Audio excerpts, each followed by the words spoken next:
life. The CECS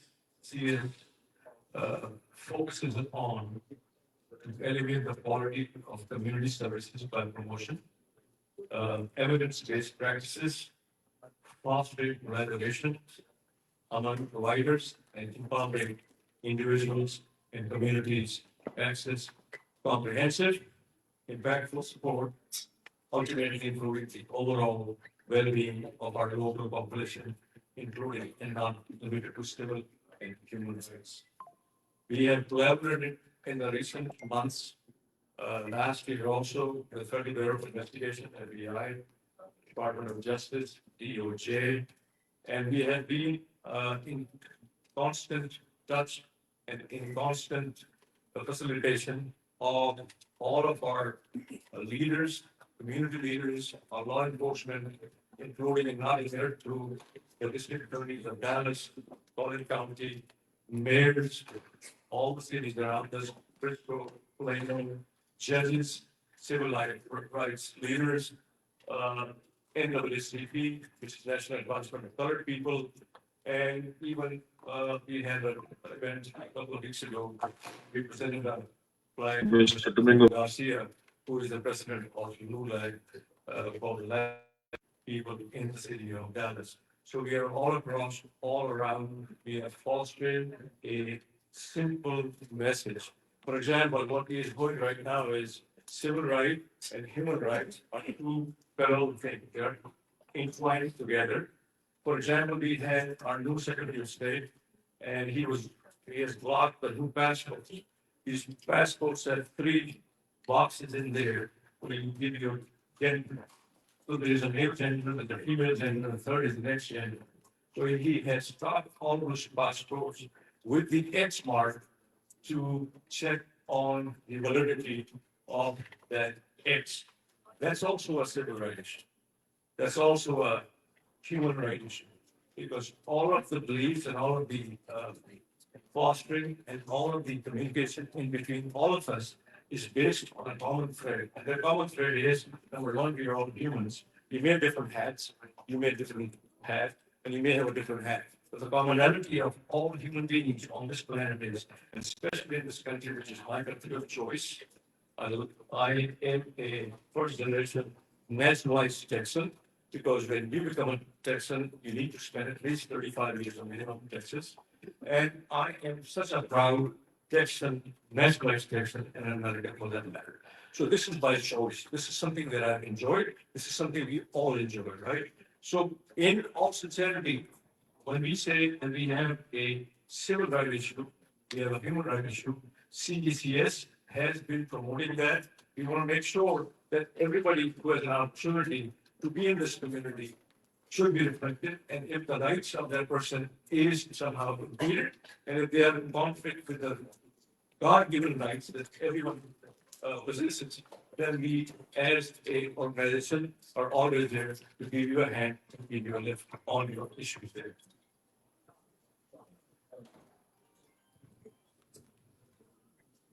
Well, you guys can give me a round of applause too, and it's a lot of work. Yeah, well, I didn't want to make you, I mean, there's no law enforcement, nobody said you could drink out, anything like that, it's all good. There are no ICE agents around here, no drink out, it's all good. So we have a series of programs on human rights. We have a special discussion here today, but also before I do that, I'm going to use our CECS team. Our president is Nadeem Zaman. And our directors,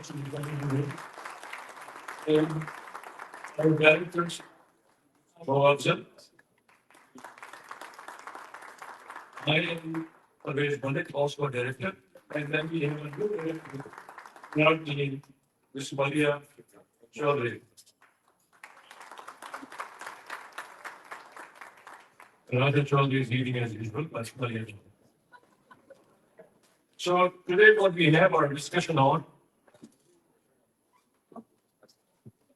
is an extension of political and human rights in Pakistan.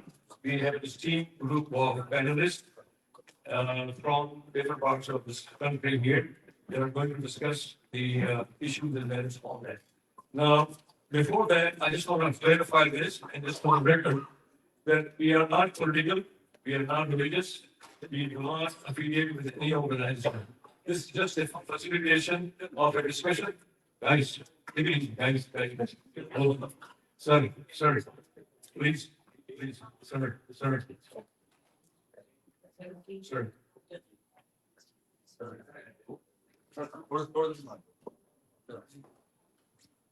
So, my apologies. But anyways, so CECS is non-political and all the comments and all of the thoughts and everything that is inspired by this discussion is we are not responsible for any of this. So in a round of applause, I want to welcome our president, Mr. Nadeem Smart.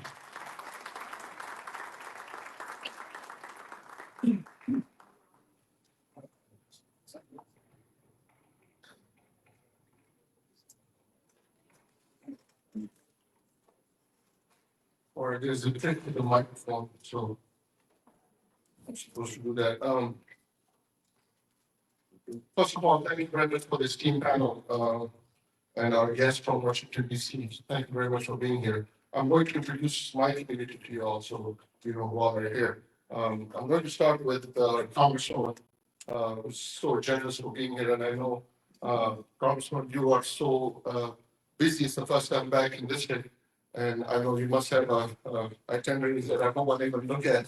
But for you to find time and being here shows your commitment to the community and how you take your job seriously. And we're so proud of you. So thank you so much for being here. Mayor, also thank you very much. You're such a generous mayor, and every time we come here, you find the time. And I wish we would have helped many else. That's fantastic. Thank you so much for being here. We really appreciate it. There's so many friends here, and if I start naming them, I think I'll forget someone, and then the rest of you will say you didn't mention my name. So all of you, thank you very much for being here. I'm going to find time and thank you by name as we progress. But as of right now, thank you very much. We're going to start the program. I'm going to invite the mayor. Mayor, I really want to thank and welcome our guest. So, Mayor Steve Allen, of course.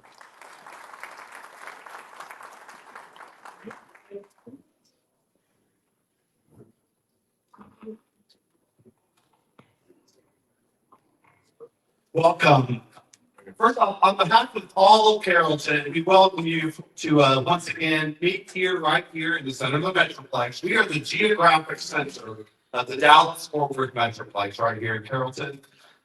We're also one of the most diverse communities that you will find in the DFW area, recognizing that the DFW Metroplex by its nature is very diverse. As we look around this room and we see the diversity in this room, that's our have in our community in Carrollton. So we're very pleased and honored to always host these things and be here, be present with you as you discuss these important issues facing your community members. The CECS, the Center for Excellence in Community Service,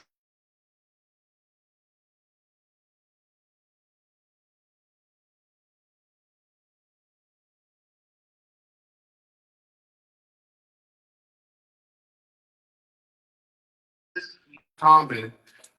Celebrate our differences, but certainly understand that we have more in common than we do have different across the community and across our belief systems and so forth. So with that, I just want to, again, on behalf of all of Carrollton, thank you to the founders, Nadeem, thank you so much for all the work you do. Parvez and Mo over here.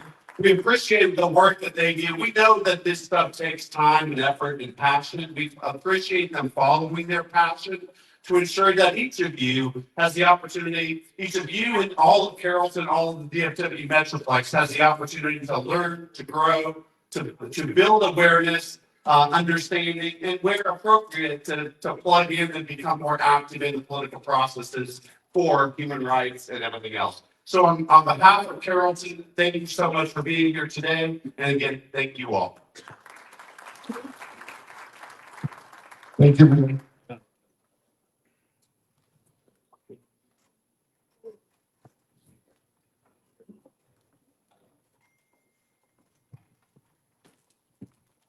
Our next guest is our favorite Congresswoman, the Congresswoman, 32nd District, Ms. Julie Johnson, Congresswoman Julie Johnson. Thank you.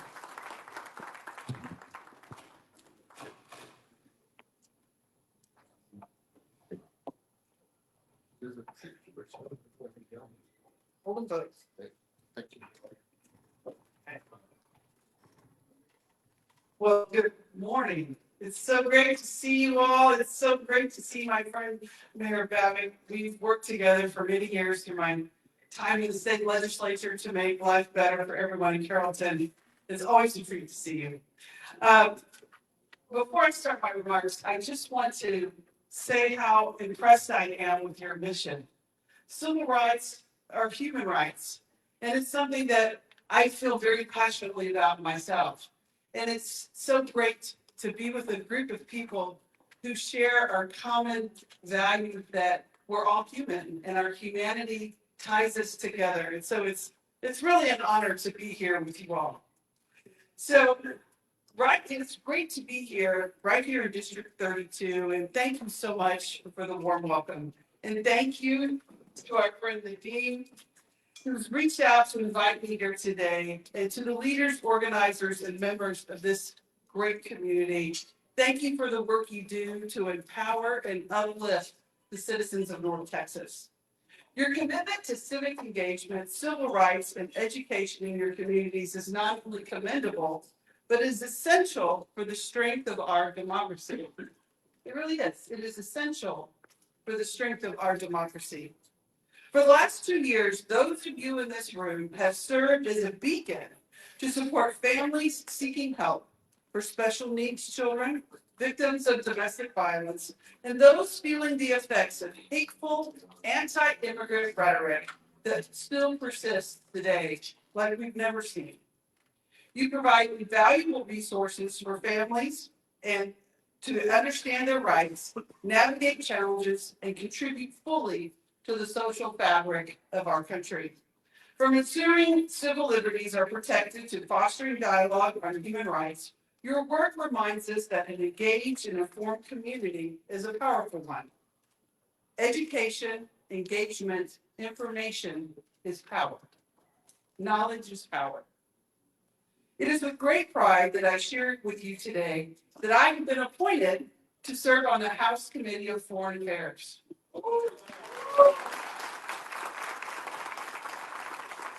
And with that, I am on the subcommittee of Central and South Asia. I'm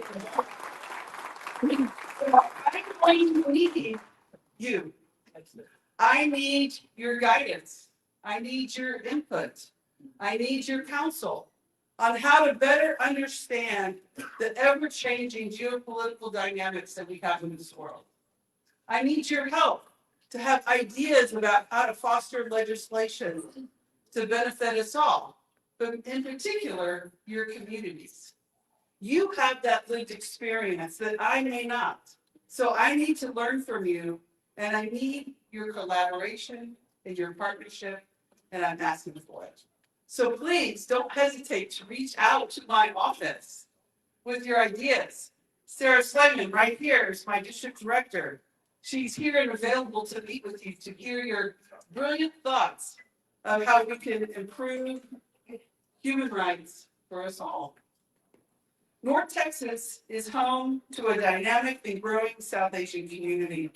Families who contribute to every sector, from medicine and technology, from education and entrepreneurship. Your hard work and resilience and dedication to the American dream are truly an inspiration. And let me be clear, I am here to be your partner in government.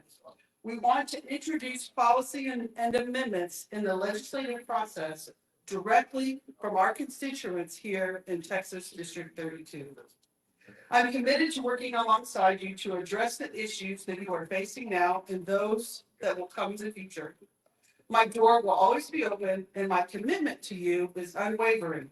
Together, We will make sure that every voice is heard and that everyone knows the power that they have in government. Together, we will work to build a future where all families, regardless of background, have the opportunity to succeed and feel secure. Thank you for your trust, your advocacy, and your belief in the promise of this nation. And I look forward to working with you in the months and the years ahead. May we continue to build a stronger, more inclusive, and more just America together. Thank you, and may God bless you all. Thank you so much.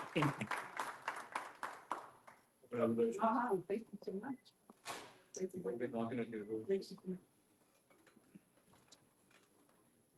Thank you. Thank you. Thank you so I much. want to recognize some organizations and some members of organizations that are very dear to me and they're doing a fantastic job. First of all, I know this leadership of Park Rag is here, Dr. Jalil Khan. Can you please, who else is from Park Rag? Thank I know DFW Airport, we have from the board, Brother Mohsin. Thank you very much. Moeed, very much now. Moeed, you also running for the city? Okay. Dallas City Council District 11. Oh, that's good. Thank you. Over there we have Brother Ghulam Darla, founder of at least the 3 mosques that I know in DFW. He's such a hard worker and he's an inspiration. My work in the civic engagement started by having really emulating what he has done with the community for a very long time. Brother Ghulam, I thank you very much. Dr. Ahmed, thank you very much for being here. Dr. Pradana, thank you for you're always here. Thank you so much. Your support means a lot to us. Thank you so much. I know we have friends from Oklahoma. Brother Tariq Maksud, thank you very much. Thank you. And then we have the Minhaj team here, Dr. Mansur Mia. Thank you very much. I know you have a big team here. Then over here, I have a bunch of personal friends. They have surrounded my good friend. There you go, personals. They have surrounded my good friend. Stand up, Judge. That's Judge Casey Williams. I know I can go on and on, and I know I'm missing some friends. Thank you very much. I'll catch up those I missed. Adib and sort of where did they go? Where are they? Oh, I'm sorry. Okay. All right. And then of course, yeah, CEO Malik and the team there. Where is Lugnapa? Lugnapa, yeah. Thank you very much, Tina. Thank you very much. Steve here, Steve. Oh, Steve's not okay. Thank you again. Last, we're going to talk a little bit about what CECS does, quickly, what we have done. For that, I'll give my microphone to our director, Moeed, and then we'll start with the program. Moeed.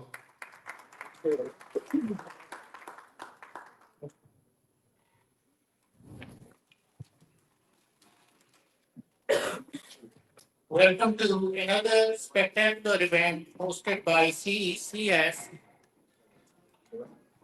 which stands for Center of Excellence for Community Services. I see a lot of familiar faces here and lots of new ones as well. Many of you have attended our events in the past. So all of you good friends, welcome and Assalamu alaikum. I want to extend special thanks to California Mayor Steve Babbitt, Judge Stacey Williams, Congresswoman Julie Johnson, Dr. Moeed Pirzada, Wajahat S.Khan, and Shahbaz Gill for making themselves available on such a short notice. CECS is mainly comprised of me, Parvez Malik, and Nadeem Zaman, is a leading voice in Texas advocating civil rights and promoting civil liberties for immigrant community. Our motto is awareness, advocacy, and activism. We focus on topics which matter to immigrant community in the U.S. not only Pakistani or South Asian community, but to all the immigrants. In the past, we have hosted magnificent events on Islamophobia, hate crimes, anti-Semitism, civil rights protections for the US citizens nationally and internationally, with police chiefs and mayors from more than 10 cities, District Attorney of Dallas County, Judge John Caruso, and District Attorney of Collin County, Honorable Greg Willis. Our last two events were with Department of Justice, FBI, and U.S. Attorney's Office. We have special agent in charge of FBI here from Washington, D.C. First event focused on reporting and handling of hate crimes against immigrants in the U.S. The second event, which just happened on the 15th of this month, was very important and focused on transnational aggression.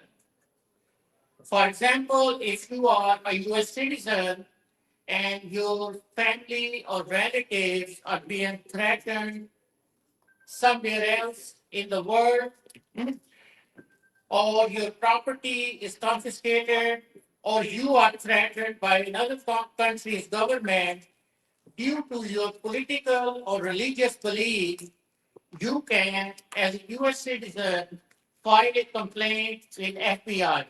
And yes, if you do it properly, FBI will investigate that specific government official. They can go as far as putting them on no-fly list, deny them visa, and freeze their assets. If you missed that event, it was a very important event, very important for a lot of us on what's going on in Pakistan. Please reach out to me, Nadeem. All of you know Nadeem. One more time. Please reach out to him, and he can guide you how to effectively reach out to FBI. It's not just going to their website and adding a comment on their website. You have to reach them effectively, and that's where here comes Dr. Shahbaz Gill, please. Dr. Shahbaz, chuck your bucket. At CECS, we focus on interfaith harmony, intercultural harmony, focusing on what we have in common rather than our differences. We focus how to connect our elected and government officials to the community and our community to the government and elected officials. Our last event had representations from Latino, Peru, Turkish, Filipino, Indian, Hindu, Muslim, Sikh, Jain, and Christian, Arabs, African Americans, Caucasians, and much more representation. CECS has played, and especially Nadeem, he played a leading role in establishing polling stations in multiple masjids in DFW. We have had multiple voting registration drives in the Muslim communities in Frisco, Plano, Garland, and much more. We had peace marches with the mayors and police chief in Frisco against the police brutality and police using aggressive force, and in Allen for promoting civil rights and as solidarity to the Allen Outlet Mall's shooting victims. We have worked towards the rights and needs of special needs kids and victims of domestic abuse in the Pakistani and South Asian and Muslim community. If you believe in these causes and want to join CECS, please reach out to Parvez Malik, the guy with the Texas hat, and or Nadeem Zaman, or you can reach out to me.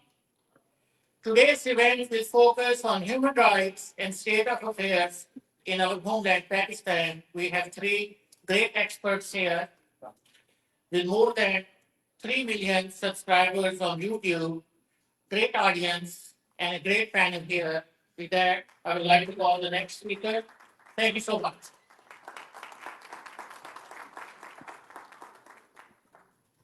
Thank you so much.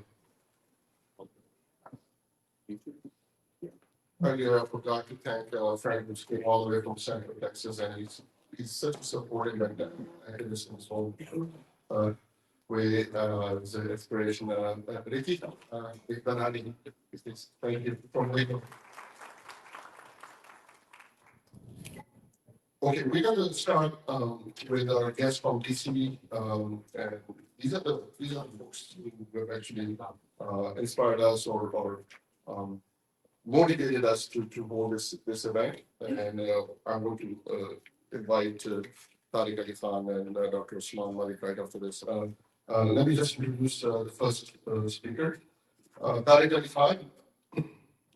And Tariq Ali Khan is a philanthropist. He's a risk management professional, worked in the insurance company for a very long time. Since then, he's working on, specifically asked not to name the charity, but he works for a charity that has built over 2,000 schools in Pakistan. And now he's taken upon himself to start a series of these events that focus on human rights, an academic discussion on human rights in Pakistan. Let me invite Tariq Ali Khan.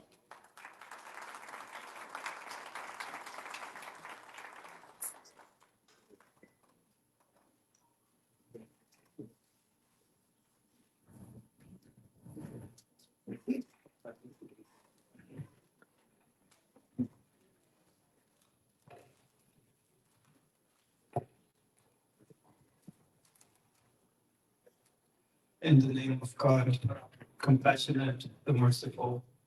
Good afternoon, everyone, and assalamu alaikum. First of all, I'd like to thank my good friend, Mr. Nadeem Zaman, president of CECS, who has organized this wonderful event. Last night, he told me that there are about 80,000 Pakistanis in the Dallas-Fort Worth area, with, I believe, more than 70 mosques. So, mashallah, you guys are doing quite well. I'd like to thank Lubna. We have been talking for the last 2 years. She is very active. I wanted to mention my team, but some members are kind of hesitant, so I'll mention Dr. Usman Malik. He and I have been working together, and Malika Samdani, she is from Massachusetts. She's not here. You know, every nation goes through its dark moments, but unfortunately for us, for Pakistanis, our dark moment started 1 year after we got our independence from Great Britain. In 1948, our founding father, Muhammad Ali Jinnah, passed away, and that left a huge leadership hole that was not, we were not able to fill it. And that's where the military came in, starting from early 50s. As we all know, first it was General Ayub Khan who took over. He ruled the country for about 18 years.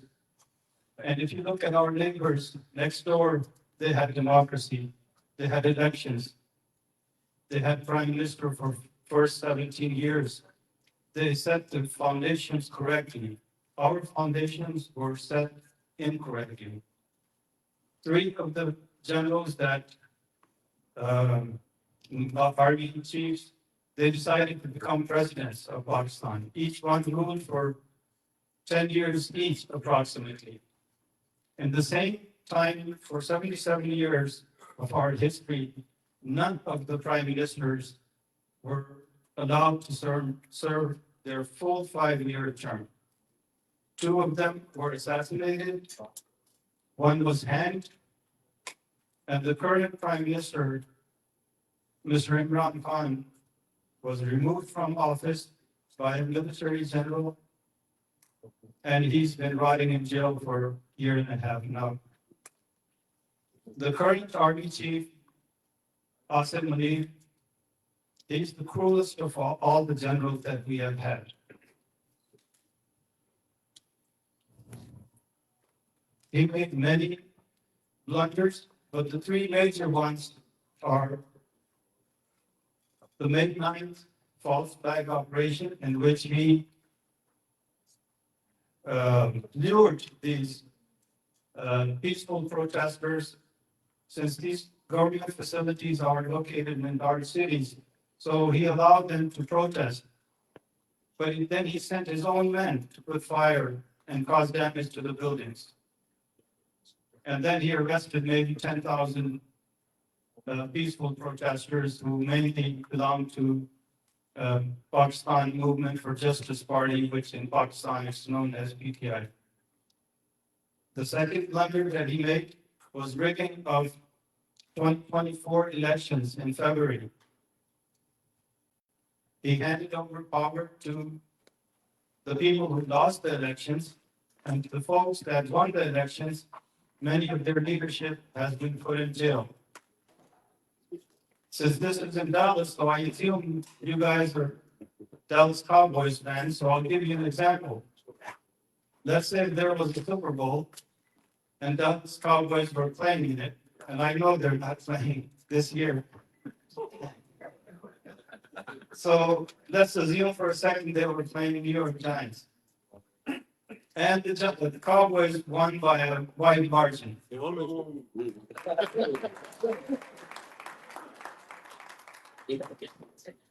But the commissioner comes in, NFL commissioner comes in, and he falsifies the result.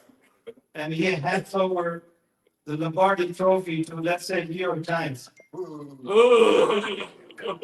Would that be acceptable to you guys? That's exactly what Austin Lee did.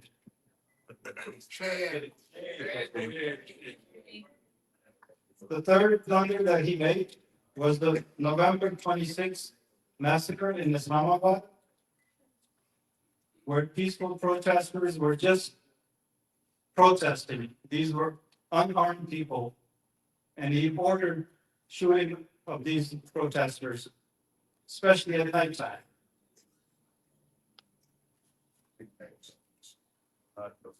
It appears that Austin Lee has pulled out a page out of playbook of another dictator, Fateh el-Sisi of Egypt, who has arrested anywhere between 19,000 and 16,000 of his own people, killed maybe 3,000 people.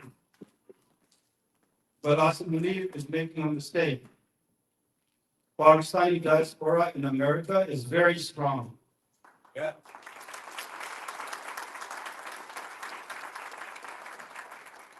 They're financially stable, and they're becoming politically very influential.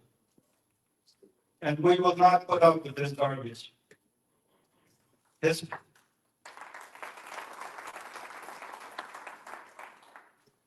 predecessor, General Bajwa, you, sir, are the most despised person in Pakistan right now.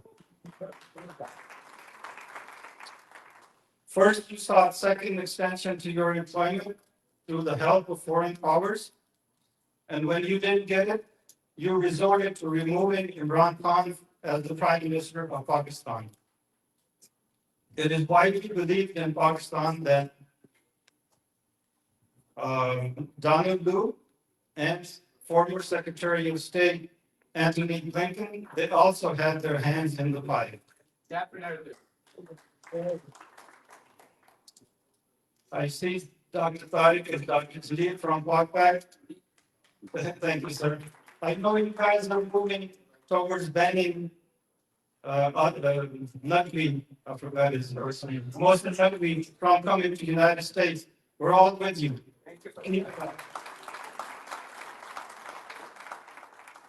Antony Blinken, you're probably the worst Secretary of State since Henry Kissinger. Yeah. Henry Kissinger, as you know, he ordered the carpet bombing of Cambodia, a neutral country that was not even involved in the Vietnam War. And he ordered it without the approval of Congress. If you meet somebody from Cambodia or know someone who went there, they'll tell you, Cambodians are among the nicest people on earth. This is what you do to them, and they had nothing to do with war. Yes, sir. So 150,000 Cambodians were killed in that apartheid bombing. And on top of that, Henry Kissinger was given a Nobel Peace Prize. Is this the new criteria to giving somebody Nobel Peace Prize, that you have to do such horrible things to other human beings? So 70 years of indirect or direct involvement of Pakistan military into the affairs of Pakistan has brought our economy to disaster. And that, inshallah, has to end from now on. Pakistan has extreme poverty. It has high unemployment rate, very high inflation.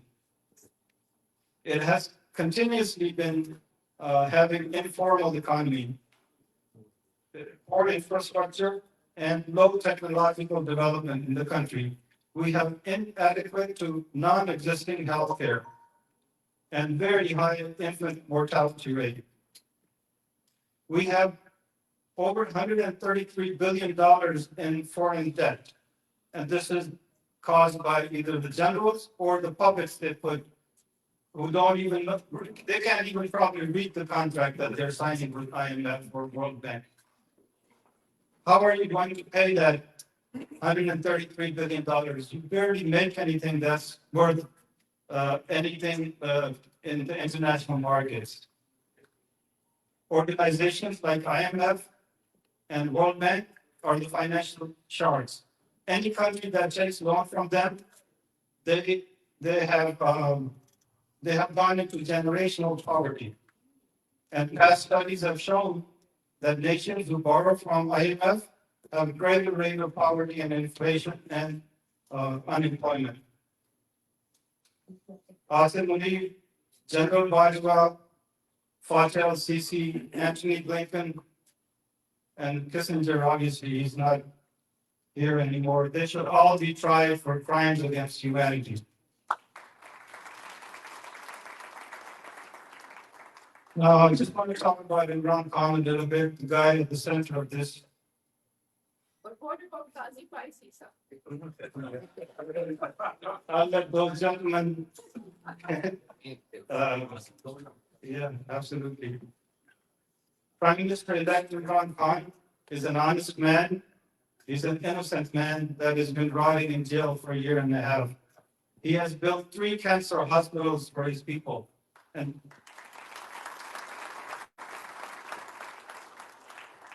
he has built 1 university. The 75% of the people who are treated in Shahbaz Gill Memorial Hospital, they pay no fee. And the remaining 25% pay according to what they can afford.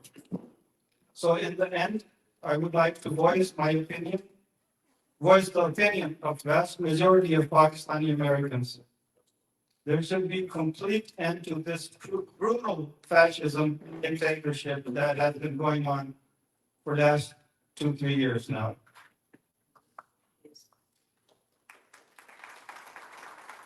And you can start that, you can start normalizing things by releasing the 10,000 plus that you have illegally imprisoned.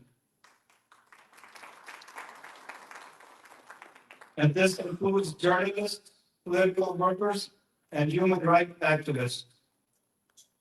And also that includes the human rights activists from the province of Balochistan.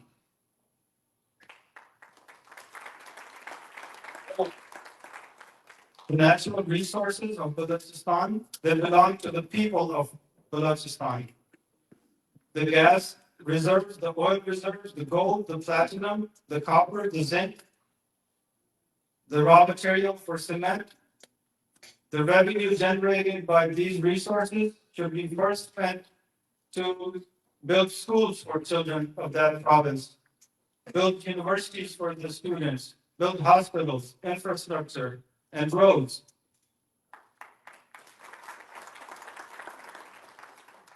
Dr. Marek Baloch and any other journalist and human rights activist who wants to come to the United States should be allowed to exit that country. Dr. Martin Belos was recognized as one of the 100 emerging leaders by Time Magazine, and she was supposed to attend a seminar or a conference in New York.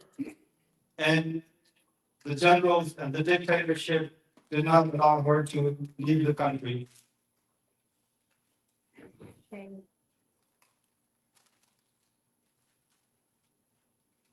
So just want to suggest a couple of things.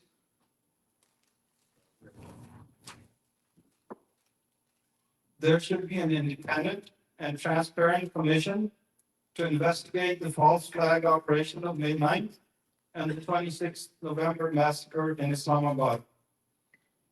Come out with a plan to hand over power to its rightful owners, not the Khamenei people that you have put as President, Chief Justice, and Prime Minister of Pakistan.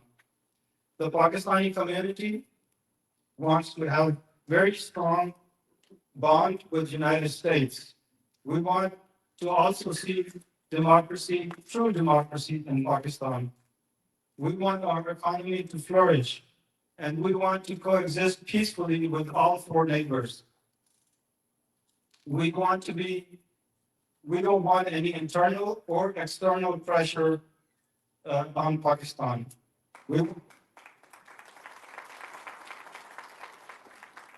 We'd like to see Pakistan as a truly sovereign country that determines its own destiny, its own foreign policy, and its own economic policy. And God willing, that day will come soon. Thank you. God bless America and God bless Pakistan.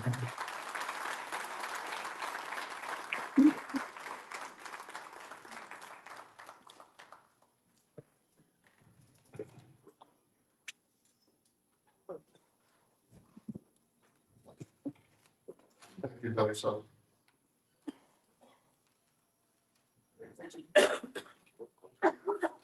I was just given a list of some friends who supported our events for a very long time. And, I was trying to make sure that none of them is left here.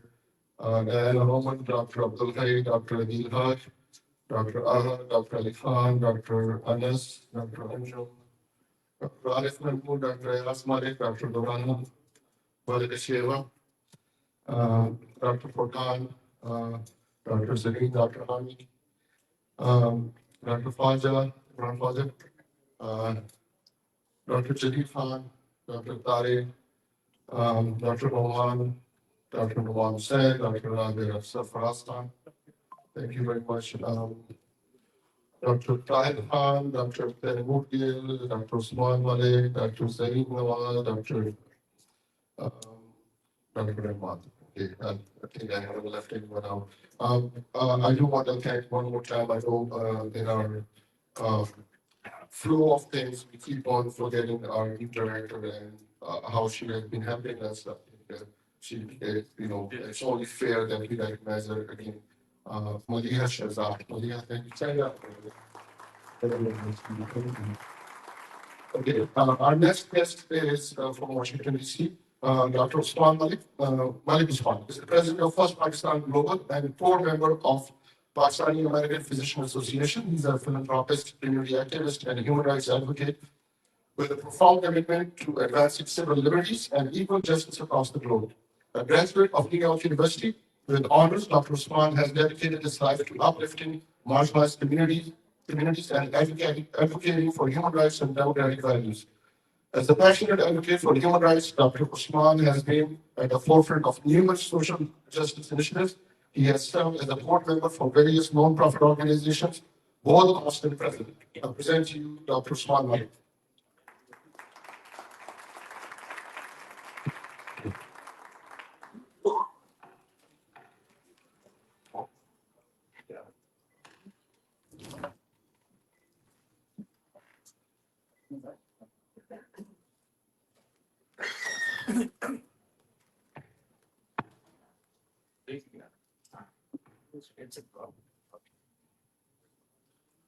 Bismillahirrahmanirrahim. Assalamu alaikum.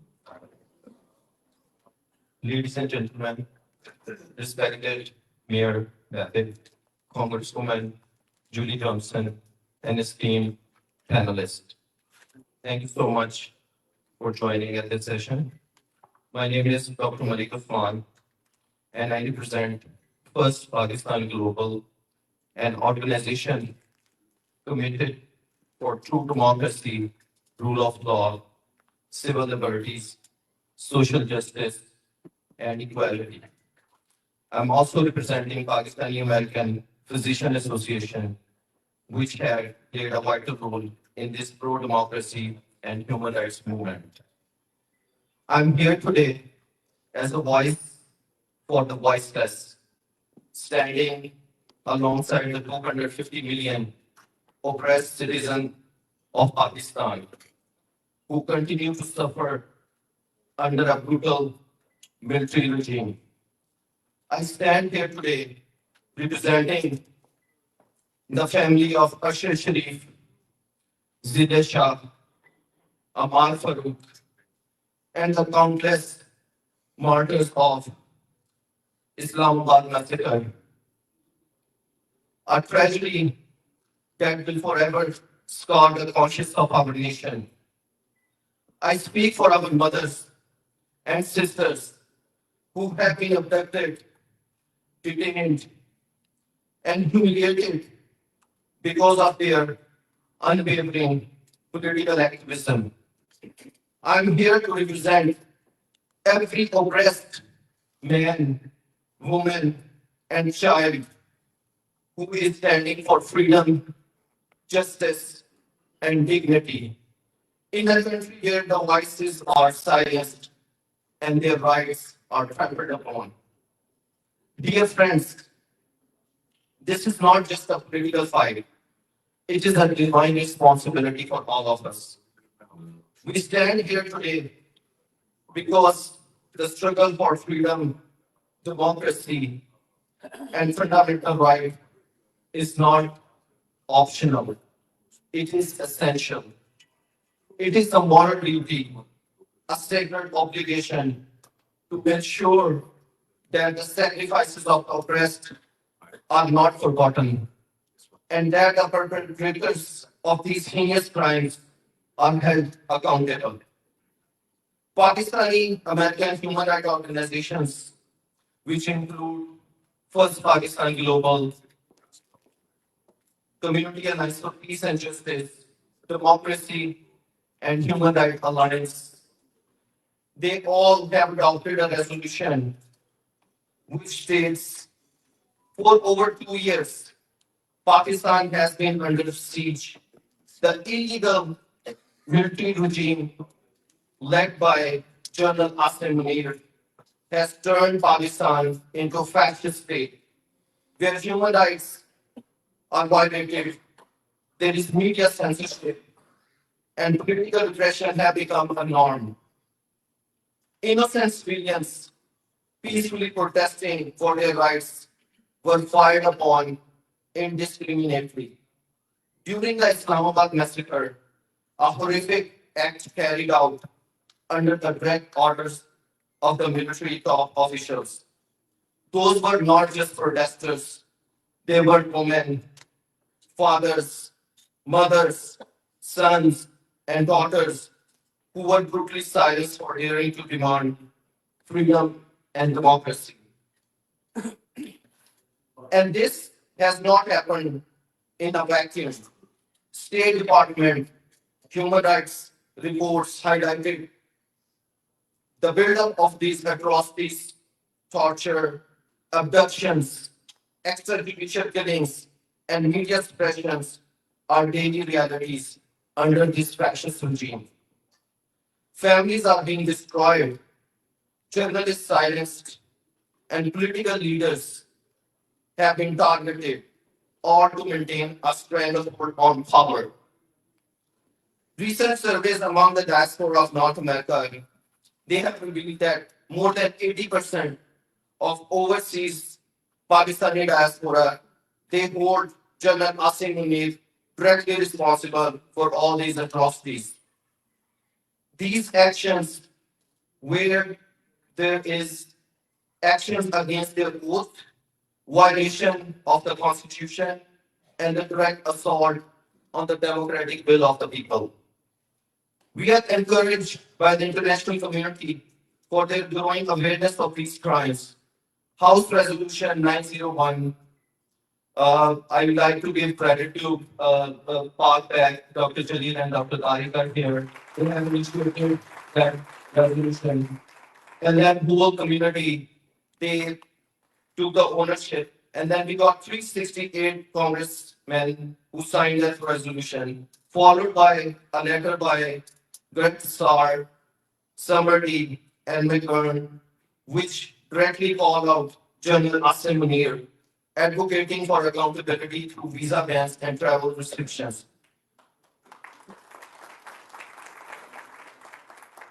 This is an important step, but much more needs to be done to hold this regime accountable for its war crimes and crimes against humanity. In any functioning democracy, those who violate these both express civilian governance and overstep constitutional limits must face consequences. General Asim Munir must resign immediately.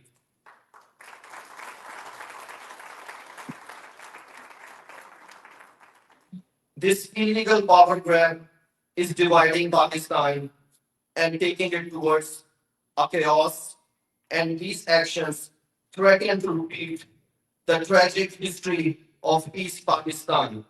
So you guys have this moral and ethical responsibility to stand up and stop this tyranny and stop this fascism.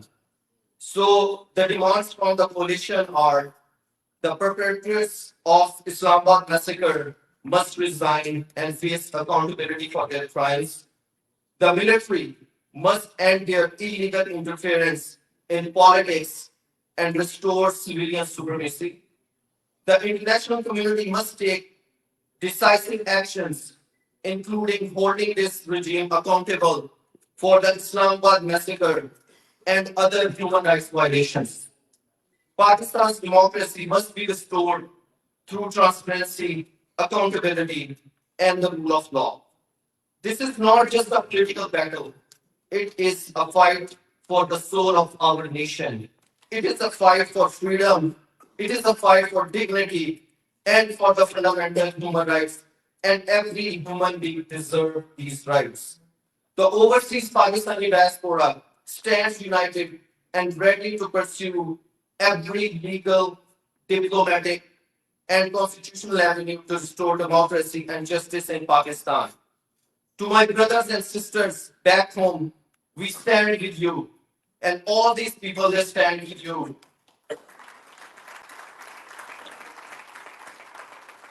Your fight is our fight. Together, we will reclaim our homeland from tyranny and oppression. And you guys have an important role because we are working right now on a binding bilateral resolution which will deal with the sanctions under Magnitsky law. And those sanctions will include travel ban, visa restriction, and asset freeze. So I want all of you guys to reach out to your congressmen, your senators, and then ask them to support that resolution. This is your responsibility. From Texas, we want all of those congressmen and senators to support that resolution, which will be presented to the House in the next couple of weeks. Before I leave, I know we all speak Urdu. तो जब तक उर्दू में कुछ कहा ना जाए जज्बात जो है वो अधूरे रह जाते हैं. So बातिल से डरने वाले ए आसमान हम नहीं, बातिल से डरने वाले ए आसमान हम नहीं, 100 बार कर चुका है तू इम्तिहान हमारा. तो अब आप लोगों के पास चॉइसेस ज्यादा नहीं है. आप लोग एनविजन करते हैं कि माजी में किस तरह से करबला का वाकया हुआ, किस तरह से जो 1971 का सूते ढाका का वाकया हुआ, उस टाइम पे अगर हम लोग सूते ढाका के अंदर कुछ कर लेते तो हमें ये नहीं देखना पड़ता. तो अभी आपके पास ज्यादा चॉइसेस नहीं है. यहाँ आप हुसैनियत के साथ खड़े हो सकते हैं या आप चुप रह के यजीद का साथ दे सकते हैं और या फिर आप कूफा वालों की तरह चुप करके एक साइलेंट स्पेक्टेटर की तरह साइड में खड़े हो सकते हैं। और फिर पाकिस्तान में जिस तरह बी चौक का नाम कह रहे हैं कि शहीद चौक रख दिया जाए, एक और आपको इसी तरह का चौक बना के दे दिया जाएगा। और अगर आपको पाकिस्तान की आजादी चाहिए, पाकिस्तान की हकीकी जमहूरियत चाहिए, पाकिस्तान में आइन की बालादस्ती चाहिए, तो ये आप सब लोगों ने लेकर आनी है। हम कब तक यहाँ पे बैठ के रजीम को रिस्पॉन्सिबिलिटी देते रहेंगे? उनके पास तो पावर है, उनके पास रिसोर्सेज हैं, बिलियंस ऑफ डॉलर है, वो तो इंजॉय करेंगे जिसके पास पावर है। ये आप लोगों ने उनको रोकना है, और अगर आप लोग उसको नहीं रोकते तो ये हम सब की वीकनेस है। तो इसका मतलब है कि हम हुसैनियत के साथ नहीं खड़े। तो आप लोगों से ये मैसेज है कि आप लोग अपना हक खुद लें, जो पाकिस्तान के लोग हैं वो अपने हक के लिए खड़े हों। इसीलिए कहा गया था कि हजार खौफ हो लेकिन जुबान हो दिल की रफीक, यही रहा है असल से कलंदरों का तरीक। तो पाकिस्तान के लोगों से ये इल्तमास है कि वो अपने राइट्स के लिए खड़े हों, एक पुरअमन जद्दोजहद करें और एक खुशहाल पाकिस्तान को वापस रिगेन करें। Thank you so much.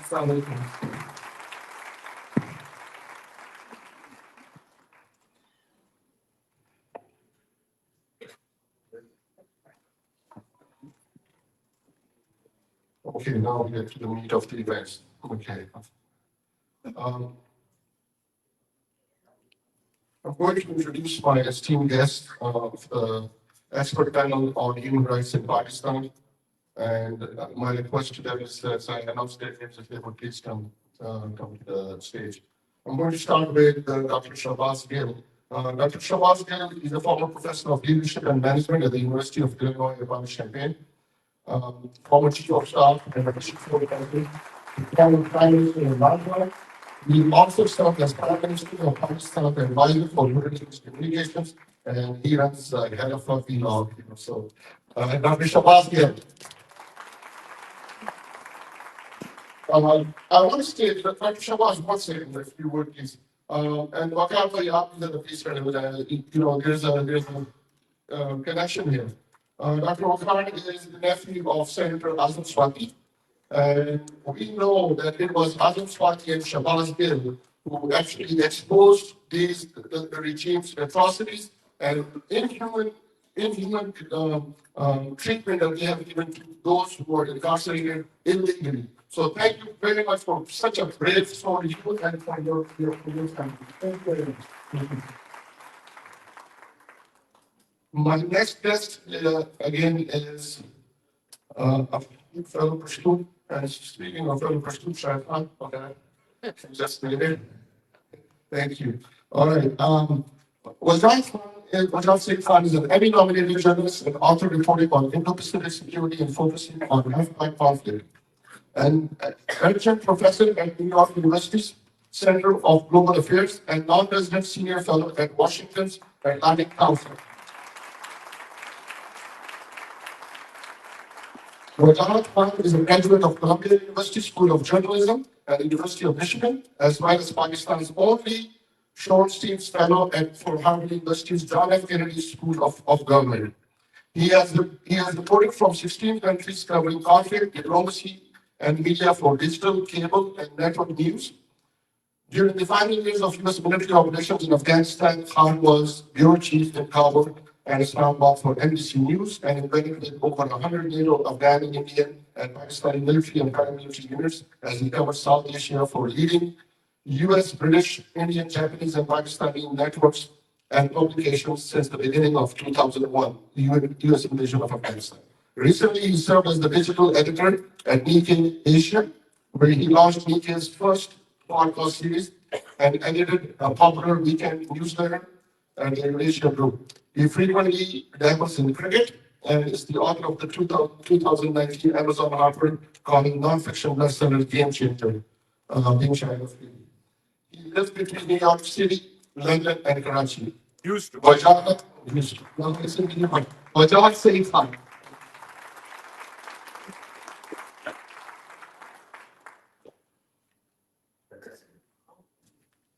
Our next guest is Dr. Moeed Pirzada. Dr. Moeed Pirzada is a prominent public intellectual from South Asia. He is a known TV anchor, columnist, and editor, and is one of the most influential leaders of South Asian communities in the United States. Almost 5 million are following him on Twitter, Facebook, YouTube, and other platforms. He has worked with several top TV networks of Pakistan, including Jio, ARY, Dunia, and was head of PTV English, the state broadcaster. He is founder editor of Global Village Space publications that has been read more than 100 million times in the last 5 years. Dr. Pirzada. Dr. Pirzada has written extensively and his articles have been carried out by national and international publications. He studied international relations at Columbia University, New York, and was Britannia's Sherry Scholar at London School of Economics and Political Science selected by British Foreign Office. Dr. Pirzada interviewed leadership of Pakistan and international figures like Hillary Clinton, the Prime Minister of UK, David Cameron, Admiral Mike Mullen, Hamid Karzai, Indian External Affairs Minister Jaswant Singh, and many others. We have requested him to moderate today's panel discussion. Dr. Moeed Pirzada.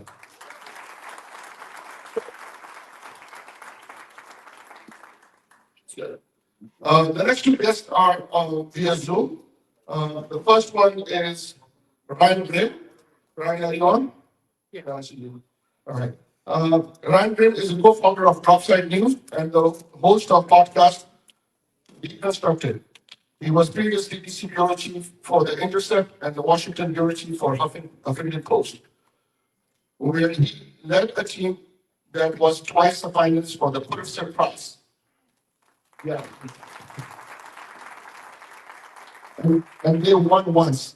He edited and contributed reporting to groundbreaking investigative project on heroin treatment that not only changed federal and state laws, but also shifted the culture of the recovery industry.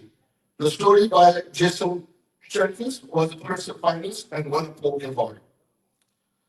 He has been a staff reporter for Politico and Washington City Paper and is a co-host of the show Counterpoints.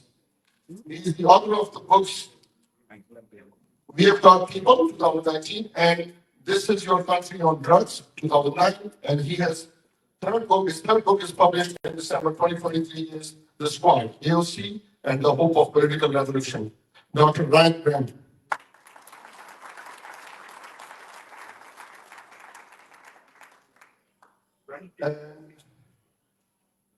Dr. Grimm, did I see you on the McLaughlin report also? I think I've seen you on the McLaughlin report in your early years of Huffington Post, right? Is that right?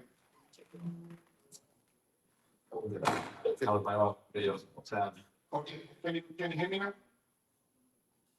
Right? It's good. Okay. Right. I was asking, did I actually see you on the McLaughlin report? Excellent.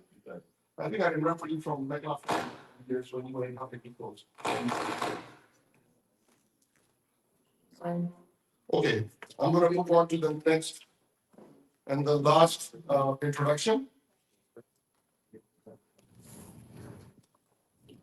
Is Rick Halperin on? Rick Halperin. No, he's the only one. Okay. Okay, all right. Dr. Moeed Pirzada, we're going to give the microphone to Dr. Moeed Pirzada, and he's going to lead the panel. Dr. Rick is going to be joining us after 2 p.m. Dr. Moeed Pirzada and your panel. Thank you so much. You need to hold it. You need to hold it together. Thank you, Nadeem Zaman sir. Thank you so much. Let me organize myself a little bit because there are two mics, one for the, I don't know who is managing the audio system. I don't know about that, but I'm the cameraman. Okay, no, yeah. Since I'm a television person, this is probably connected with the. This is the live stream. This is the live stream. So can anyone check if the sound is okay? Yes, The sound is okay, which is actually going okay, right? Thank you so much. First of all, when I entered the hall, My name is Moeed Pirzada. There has been such a debate introduction already to me the once that perhaps I don't have to say anything more about it. When I entered the room, I was really impressed. The power and the strength of community does not necessarily lie in the numbers. It lies in the quality and the substance. Face is an index of the mind. When I entered this hall, I was pleased. I saw the experience in every face. If there are 100 plus people in this room, if anyone is bringing 20 to 30 years of experience, I can see 3,000 to 4,000 years of professional experience of life. People who have migrated from their own lands, they have made themselves into success, struggling with the rule of law country. They have paid the taxes, they have learned the system, they have traveled across the world. This is the strength of the Pakistani community. That beside me,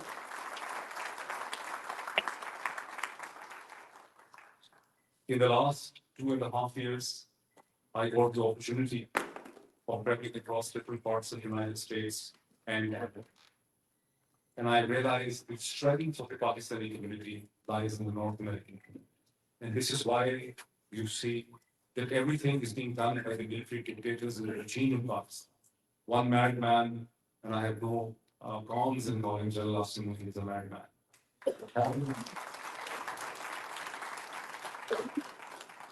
What happened on the dark night of 26th November 2024 was an act of madness.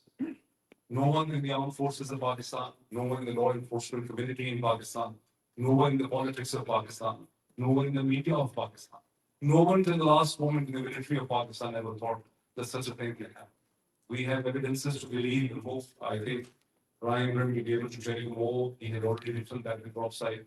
That how in the last moment, even the military officer was surprised. I mean, such a thing can happen in the center of Islam, right in front of the Supreme Court of Pakistan, right in front of the Parliament of Pakistan, the Senate of Pakistan, literally 1 mile crow flight away from the diplomatic corps, 1 mile away from the US Embassy, from the British High Commission. Can anyone imagine in the 80, almost 80 years of Pakistan's history, such a thing could happen? You know, the only comparable example to what happened on 26 November 2024 is the Colombian massacre, which is called as the Banana Massacre. When the Colombian army killed more than 1,000 people, the laborers in Colombia, right? And then took away the dead bodies and burned them or threw them in the ocean, right? This is something that is really reminiscent of that thing that happened. And only a man can do it. Madman can do it. So we should not see that man in view of his uniform or his position. You know, we need to have the moral courage to identify the General Asim Munir, whom Usman Malik says should resign, is actually a madman. And he is a problem not only for the democracy, for the human rights, but also for the future of the armed forces of Pakistan.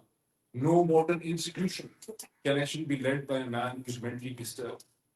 And that actually shows the gaps, the structural and institutional failure of the armed forces of Pakistan.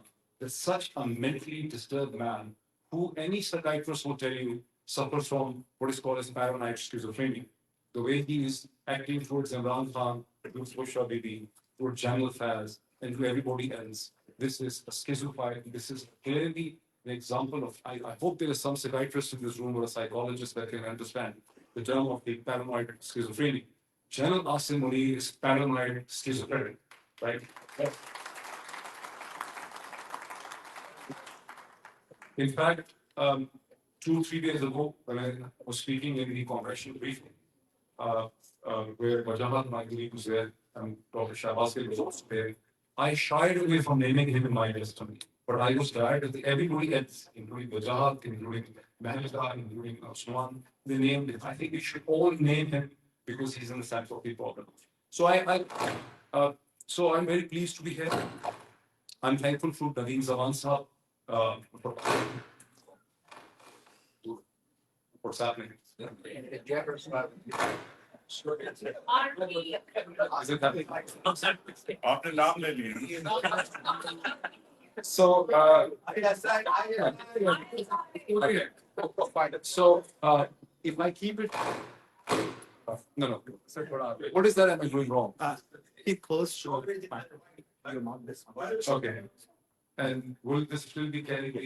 Yeah. Yeah, because last time the audio that actually went in the live was not good enough. Yeah, it's something like. It's, no, I think there's something problem. We can check it. So my job is to be a moderator. Very quickly, introduce the panel has already been introduced. Is this problem from there? Yeah. I'm sorry for this, but trust me, I'm doing television from 2005. These problems happen. Every television program which looks very smooth and perfect on the screen has all these problems on at the back end of it.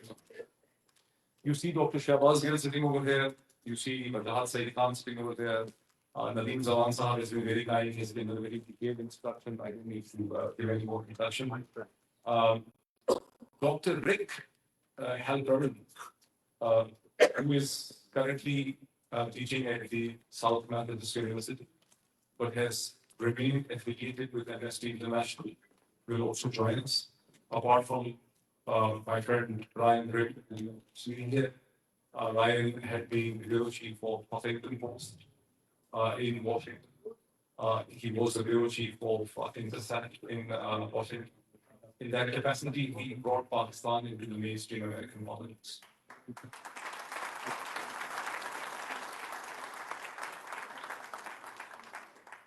It was the wonderfully written investigative pieces by Ryan Griffin history from the platform of the Intercept that compelled the State Department to take notice, that brought other congressmen, because he was from the mainstream American media, and now he's the founder editor of Topside. So the way this session will go is, our themes are 3 or 4. Our theme is Islamabad massacre, the situation of the human rights, the freedom of expression in Pakistan.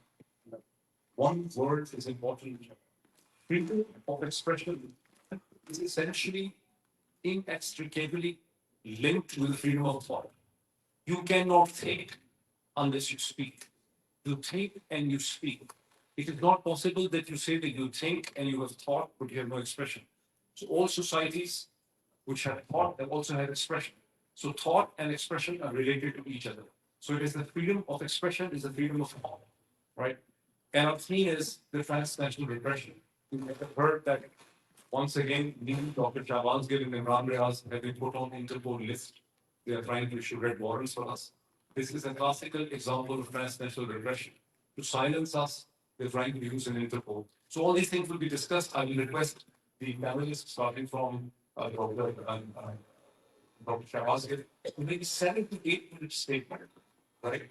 On this, whatever you want, basically, tell us, everybody, and then we will open it for questions and answers.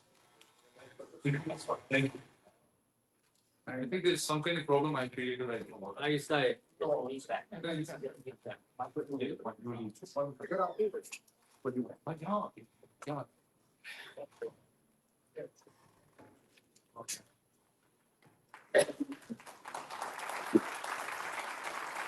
Thank you. Bismillahirrahmanirrahim. First of all, thank you so very much, all of you, especially the organizers and everybody who traveled across the US to participate in this discussion and this session. This is very much needed. I will talk a little bit in English and then I'll move to Urdu because people I want to talk with, they understand that language better than I can speak that language better. I'm not that proficient in English. First of all, what is our tragedy as a word? The tragedy is that everybody wants to seek more and more power and then wants to concentrate that power in their own position. That is happening across the globe. You see here in the corporate America, you see in third world dictators are political dynasties. They don't want to share power with the people. Even on the name of democracy, they created their own dynasties. But in some countries, because of people's power are institutionalization, they came out of this evil, and now people can exercise their power. Pakistan is still stuck in military dictatorship. And the reality is that we are under military dictatorship since 1956 at least. So we were never out of that dictatorship. It's just they had some facades sometime in the name of Zulfikar Ali Bhutto, sometime in the name of Sikandar Mirza, and then Benazir Bhutto, and then Nawaz Sharif, and then we felt that Imran Khan's government, we are calling the shots, but actually one independent prime minister came, and I've seen by standing behind his right shoulder that he was trying to call the shots for the betterment of Pakistan. They tried to control him within the first 6 to 8 months. And within 6 months, they realized they can't control him. So they started playing another dirty game. And that game was basically telling a lie to Western world that Imran Khan is against any country, the United States or any other country. Imran Khan is a nationalist. He's a danger to the world peace. Excuse me. Those kind of lies were sold. General Bajwa told Prime Minister Khan that visit to Russia is inevitable for Pakistan. Military growth as well as regional objectives. When Imran Khan visited Russia, General Bajwa hired lobbyists in the US and told it is not we who want to visit Russia, it is the Imran Khan. So Imran Khan is anti-US. So basically, when your own security guard or security officer or anybody who is responsible for your national security is working against your own national security, the results will be the same as we are seeing. So what I expect from US and rest of the countries, just 3 things. Your own professed principles, rule of law, democracy, freedom of speech, and of course, human rights. We are not expecting your involvement. We are not expecting your intervention in any other form. All we want that journals like Asim Munir should not be supported for their fascism, the way they are killing people, the way they are silencing Pakistani voices. And it is not only in Pakistan, in many other countries, but Pakistan's case is brutally extreme. So, my last word in English, and then I'll talk a couple of things in Urdu because time is very short. As I said, if we get support of US, because currently we have very high hopes because Marco Rubio, he has a very stated position that they shouldn't be supporting any dictator anywhere in the world because that is against the US interest. When you support, very rightly explained by Marco Rubio that when you support any dictator and they try to silence their public over there with force, with brutality, that public automatically turn against the United States of America. So United States of America needs to partner with democracy, with people of those countries instead of dictators. आप थोड़ी उर्दू में बात करते हैं। देखिए मैं 3-4 बातें कहूंगा उसके बाद हमने ये डिस्कशन करनी है मैम। हम सबको पता है पाकिस्तान में क्या हुआ है, जनरल आसिम मुनीर ने क्या किया है। 3-4 जनरल्स हैं, जैसे मोईद अक्सर कहते हैं, दूसरे दोस्त कहते हैं कि कोई एस्टैब्लिशमेंट नहीं है पाकिस्तान में। एक बादशाह बनता है, मिलिट्री चीफ बन जाता है और फिर पूरा सिस्टम उसके सामने सदन होता है। यहाँ तक कि जो पॉलिटिकल लीडर बैठा होता है, उसके जो कॉमरेड होते हैं, जो उसके डिप्यूटीज होते हैं, वो भी वहीं पर जाके हाजिरी देते हैं। उनको भी लगता है फलाल वहीं से निकले। आप सोच रहे होंगे वो कैसे? अगर वो वहां नहीं जाएंगे तो चौथे दिन उनकी सच्ची या झूठी फाइल प्राइम मिनिस्टर के सामने आ जाएगी। ये तो बड़ा करप्ट है। अब प्राइम मिनिस्टर अगर नहीं उतारेगा उससे तो अखबार को लीक कर दी जाएगी वो कि फलान इमरान खान का या प्राइम मिनिस्टर का एडवाइजर करप्ट है اور دیکھیں اس کو حکومت نے بٹھایا ہے. میڈیا اسٹیٹ فون کرتے ہیں, ہر اسٹیٹ میں 4 5 تگڑے اینکر رکھے ہوئے ہیں, اور وہ ان کو کہتے ہیں ہم پہلے وہ پڑ جاتے ہیں. ہم بھی حفاظت کے ساتھ تماشبین قوم ہیں, ہمیں بھی وہی پسند ہے. اور اس کے بعد جو پولیٹیکل لیڈر ہے وہ سوچتا ہے کہ میں کیا کروں, تو ایک ایک کر کے اس کے ارد گرد جو کام کے بندے ہوتے ہیں یا اس کے لائرسٹ ہوتے ہیں ان کو ان سے دور کیا جاتا ہے. عمران خان نے کافی حد تک اس کو ریزسٹ کیا اور کامیاب ہے. آپ میں سے بہت سارے لوگ پوچھتے ہیں کہ وہ بزدار صاحب کو کیوں نہیں بدلا, تو اس کی بھی وجہ یہی ہے کہ بزدار صاحب کو بدل کے باجوہ صاحب اپنا بندہ لگوانا چاہتے ہیں, اور اگر ان کا اپنا بندہ لگ جاتا تو جو ہم 4 سال نکال پائے, جس میں کچھ نہ کچھ ہم آپ کو بتا پائے کہ ہم گورن کر سکتے ہیں, اگر بیسٹ ان دا بیسٹ نہیں تو کم از کم جی ڈی پی 6% گروتھ پر لا سکتے ہیں. اگر بیسٹ ان دا بیسٹ نہیں تو 20 بلین سے ایکسپورٹ کو بڑھا کے 30 بلین پر لے جا سکتے ہیں. اگر بیسٹ ان دا بیسٹ نہیں تو ٹاپ 3 بیسٹ کنٹریز جنہوں نے کووڈ کو مینج کیا ان میں پاکستان آ سکتا ہے. تو یہ آپ کو نہیں چلتا اگر ہمیں 4 سال نہ ملتے.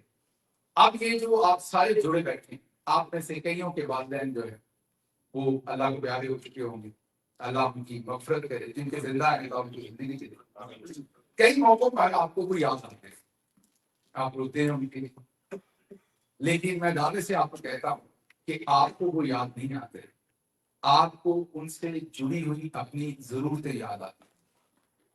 جب آپ کی وہ ضرورت افیکشن کی, محبت کی, سیلف جو ایک سیکریفائس اور ڈیووشن کی کوئی اور پوری نہیں کرتا تو آپ کو وہ یاد. ایسے ہی اب آپ یہ جو سارے کھڑے ہیں یہ عمران خان کے لیے نہیں کھڑے, آپ سب کو وہ وقت یاد آتا ہے جب ایک شخص آپ کے لیے لڑ رہا تھا. اور اب آپ کو جو اونے نظر آ رہے ہیں, جو جنرل قاسم منیر نے انسٹال کر دی ہیں, آپ کو اب سمجھ آئیے کہ وہ بہتر تھا. ہمیں وہی بننا چاہیے کیونکہ اس کے ساتھ ہماری آنر کی, انٹیگریٹی کی ضرورت جڑی ہوئی.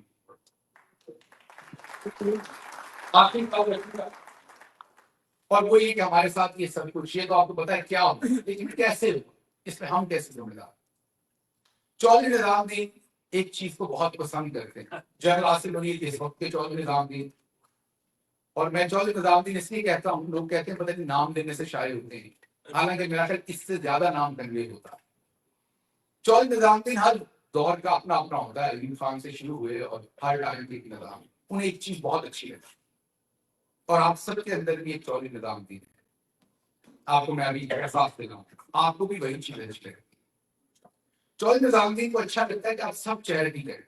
یہاں طارق صاحب بیٹھے ہیں, کالج بنا رہے ہیں, ادھر ایک بڑی یونیورسٹی بنا رہے ہیں خانپور, ان کے اندر بھی ایک نظام الدین. چیریٹی کرنا ایک طرف تو بہت اچھی خاصیت, دوسری طرف خدا بننے کی بھی خواہش ہے کہ آپ کسی کو دیتے ہیں, خوش ہوتے ہیں, آپ دینے والا ہاتھ بنتے ہیں. تو چودھری نظام الدین کو بہت خوشی ہوتی ہے جب آپ چیریٹی کریں. آپ ایکٹنگ کریں, مائرہ خان ہوں, کوئی بھی ہوں, چودھری نظام الدین کو آپ اچھے لگتے ہیں. آپ کرکٹ کھیلیں, شاہد افریدی ہوں, کچھ بھی ہوں, آپ بڑے اچھے لگتے ہیں. آپ ارشد شریف ہوں, موئید پیرزادہ ہوں, اچھی اچھی انگریزی بولیں, کتابیں لکھیں, چودھری نظام الدین کو آپ بڑے اچھے لگتے ہیں. موئید صاحب کو پتا ہے میرے ساتھ, موئید صاحب کے ساتھ ISI کے بڑے سینئر جنرل, ان کے ساتھ تو خیر بہت ہی یہ وہاں ہوتے تھے, لیکن میں بھی امریکہ سے پروفیسر جاتا تھا تو ہمارے ساتھ بڑی ڈسکشن ہوتی تھی, بڑی پریمیئر قسم کی ان کی جو میس ہوتی تھی, اس میں مجھے پھیلایا جاتا تھا, بتایا جاتا تھا میں کتنا عظیم بیٹا ہوں ان کا, کتنا کام کر سکتا ہوں ان کی, میں بھی اچھا لگتا تھا.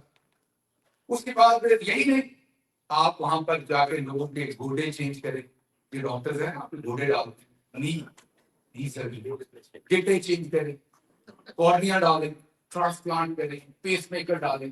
چودھری نظام الدین کو بڑا اچھا لگتا ہے.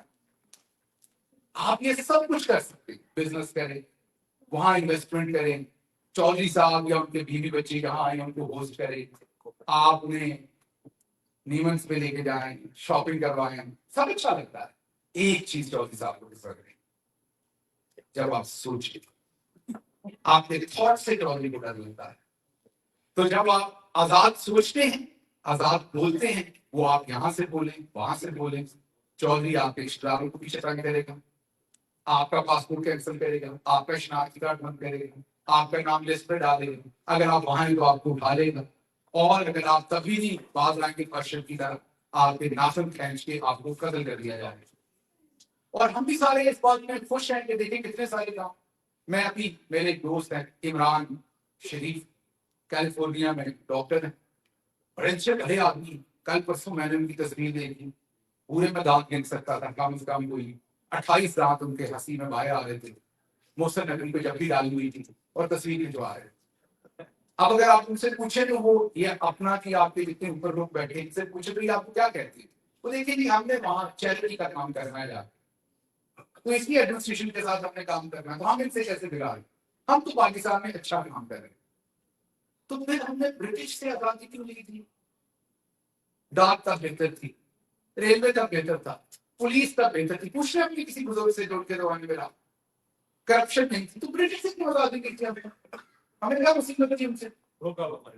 تو اصل بات یہ ہے کہ سب سے پریمیئر چیز آپ کی سوچ کی آزادی ہے۔ آپ اپنے بچے کو گھر میں سونے کا چمچ دیں گے، اسے بات نہ کرنے دیں، اسے آزادی سے اپنے تھاٹس کو ایکسپریس نہ کرنے دیں، وہ آپ کے ساتھ خوش رہے گا۔ تو ہم نے ایز اے قوم خود یہ سب کچھ کیا، اس بگاڑ کا معذرت کے ساتھ ہم حصہ ہیں۔ ہم چیریٹی کی طرف لگ گئے کہ میں نے نلکے لگوا دیے، یہ میں نے یہ کر دیا، یہ میں نے کالونیاں چینج کر دی، یہ میں نے اسکول بنا دیا، یہ میں نے دستکاری کا سینٹر بنا دیا۔ آپ نے کتنی بار کوشش کی کہ آپ اپنے ڈسٹرکٹ میں سے آزاد انڈیپینڈنٹ لوگوں کو، جیسے آپ یہاں کانگریس مین کو پیسے دیتے ہیں، سینیٹر کو دیتے ہیں، وہاں ان کو اسمبلی کے اندر بھجوائیں اور وہ آزاد بات کریں۔ آپ نے کتنی بار کسی جرنلسٹ کو کھڑا کیا کہ پتا چلے ڈیلس نے یہ 2 انڈیپینڈنٹ بولنے والے جرنلسٹوں کو پہلے پڑھایا ہے، پھر کھڑا کیا اور وہ آپ کے لیے بول رہے ہیں، کیا یہاں چیئرز نہیں ہیں؟ یہ بتائیں گے آپ کو ابھی وجاہت کے پوری دنیا کے اندر چیئرز ہیں جہاں پر جا کے آپ پڑھ کے آپ جرنلسٹ بن سکتے، آپ اور بہت کچھ کر سکتے۔ تو آپ کیونکہ سب سے کریم ہے پاکستان کی جو یہاں لوگ بیٹھے، آپ کی ذمہ داریاں بھی سب سے زیادہ، تو اپنی ڈائریکشن آخری ورڈ یہ کہ ہم درست کریں، ہمیں چیریٹی بالکل کیجیے، لیکن جو اصل کام ہے کہ ہمیں بولنے اور سوچنے کی آزادی ہے، جب تک وہ نہیں ہوگی کام آگے نہیں بڑھے گا، اور وہ آئے گی جب تک آپ پولیٹکس میں انویسٹ نہیں کرتے، جب تک آپ جرنلزم میں انویسٹ نہیں کرتے، جب تک آپ ایجوکیشن کے اس سائڈ پہ انویسٹ نہیں کرتے۔ تو اپنے آپ سے وعدہ کیجیے کہ اب آپ نے یہ چیریٹی کے چکر میں آپ نے اپنی جو انٹیگریٹی ہے اس کا سودا نہیں کرنا۔ سب سے پہلے آپ نے اپنی آزادی حاصل کرنی ہے، برابری کا اصول کہ اگر جنرل صاحب کو ایک بات ٹھیک لگتی ہے اور آپ کو بری لگتی ہے تو آپ کے پاس کہنے کا حق موجود ہونا چاہیے۔ تو اتنی ہی بات میں اس کے بعد ابھی پینل پہ بیٹھیں گے، بات چیت کریں گے، لیکن آخری بات کہ کیا سرمایہ سے نہیں، ایسا نہیں ہے۔ 77 سال کے بعد ہم سب کو احساس ہو گیا ہے، اس کا ریزن عمران خان بنے ہیں، یہ موومنٹ بنی ہے، تو یہ بڑی خوش آئند بات ہے۔ اب ہم سب کو پتا ہے کہ اصل ایون ہے کیا پاکستان کی اور ہم اسے درست کیا کریں۔ میں ہرگز آپ کو اس تقریب میں چیریٹی سے منع نہیں کیا، لیکن میں نے آپ کو کہا کہ پریورٹی لسٹ میں کسی اور چیز کو بھی اوپر ضرور رکھیے، اور وہ ہے فریڈم آف تھاٹ۔ بہت شکریہ۔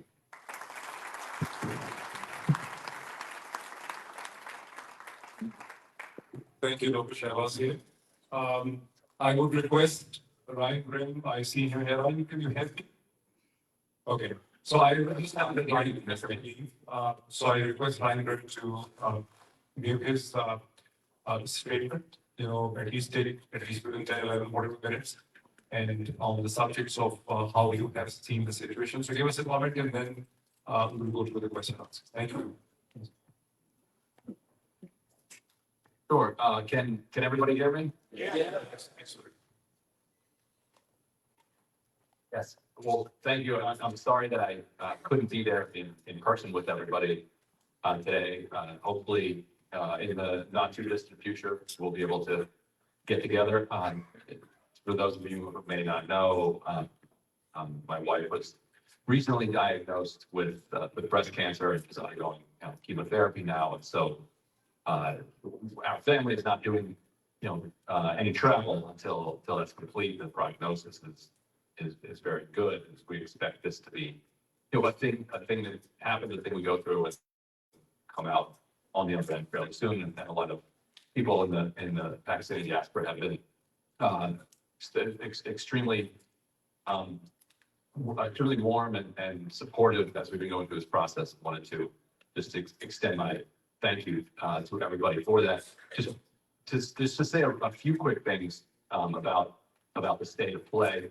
I know that there was probably an enormous amount of anticipation at the inauguration of Donald Trump among people who believe that Trump will represent that Trump represents a break from the Biden administration and how the U.S. approach, which is Pakistan and in particular, Imran Khan and his party. And I think that is correct. I know for certain that Special Envoy Richard Grenell is still very actively involved as on this issue and on this question, despite I know some hope from those in the Pakistan establishment that he has been sidelined, but it's not the case at all. He's still quite active here.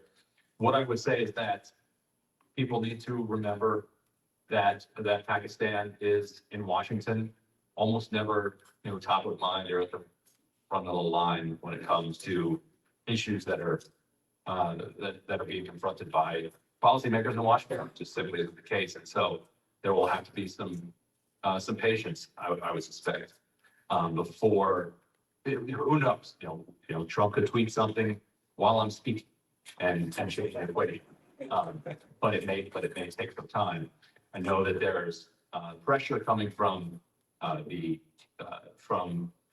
diaspora and others for targeted sanctions to apply to particular Pakistani officials. And I think that there is some movement in that direction, and that the second that it's even kind of hinted at and alluded to as a possibility, the establishment will fold, because once the sanctions start to bite, the target sanctions start to bite, it's very difficult to get the teeth off. It's much easier to just prevent them from happening in the first place. And so at that point, the choice will have to be made by particular officials whether they want to risk these sanctions or whether they want to just restore democracy and human rights to Pakistan. My understanding is that the military is aware of the direction that this is going, and is essentially negotiating for time, and negotiating some details, and trying to set up a situation in which they will be in the least bad position, following whatever comes next. And so it does feel that that's all headed in that direction. Two quick things I would say. The diaspora is somewhat new to this level of kind of activism in the United States and in Washington, and it requires constant, regular contact with members of Congress, senators, House members, but it is a doable thing. Like a small but determined group of individuals can actually be heard and register real noise in Washington. And members of Congress, if they don't have to make a choice, they will never make a choice. And if they don't hear from constituents, they will do whatever it is that the national security state suggests that they do. If they hear from constituents, it then becomes a choice. Doesn't mean they're always going to side with their constituents, but it means it's a choice, and they're forced to at least kind of make that. And finally, what I would say is, continue to read Drop Site News. We launched a little more than 6 months ago. We need support. We need people to subscribe to our to get our news in their inbox and to share with friends. And we need people to subscribe, donate. It's a 501c3. It's important that what's going on in Pakistan be covered and be front and centered for these policymakers. If they don't have anything to read, and all they're doing is reading what's in the New York Times, which is going to be wildly one-sided, or coming out of the Pakistan media, they're going to throw their hands up and say, this looks like a mess. This isn't something I want to be involved with. There has to be something that they can touch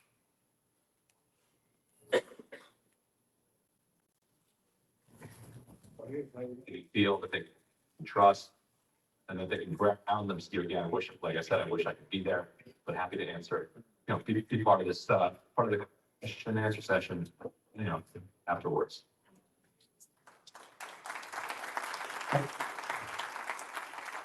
Ronit, if I have correctly understood you, you are in a position to take questions. Do you have the time? Okay. So since I have to leave, raise your, ask you, raise yourself. Do you have a second mic here? Is there a second mic? Yeah. So, introduce yourself very quickly and ask your question. Yes. I'm just organizing this, just give it. Yes. Do you want to raise the question? Yeah. Okay. No. So if you want to raise the question, I'll give you a problem. Okay. Yeah, thank you. Thank you. Gee, can you introduce yourself and then raise the question? My name is Shahbaz Gill, and I'm representing Wajahat S.Khan here. My question to Ryan is, you seem to have a lot of information regarding the military here in Pakistan. Do you think some of the journalists or some of the military journalists are going to revolt against Asim Munir or not? What is the mood there among the military journalists there? A very, very difficult question, Ryan. To ask you for Ryan. Yeah.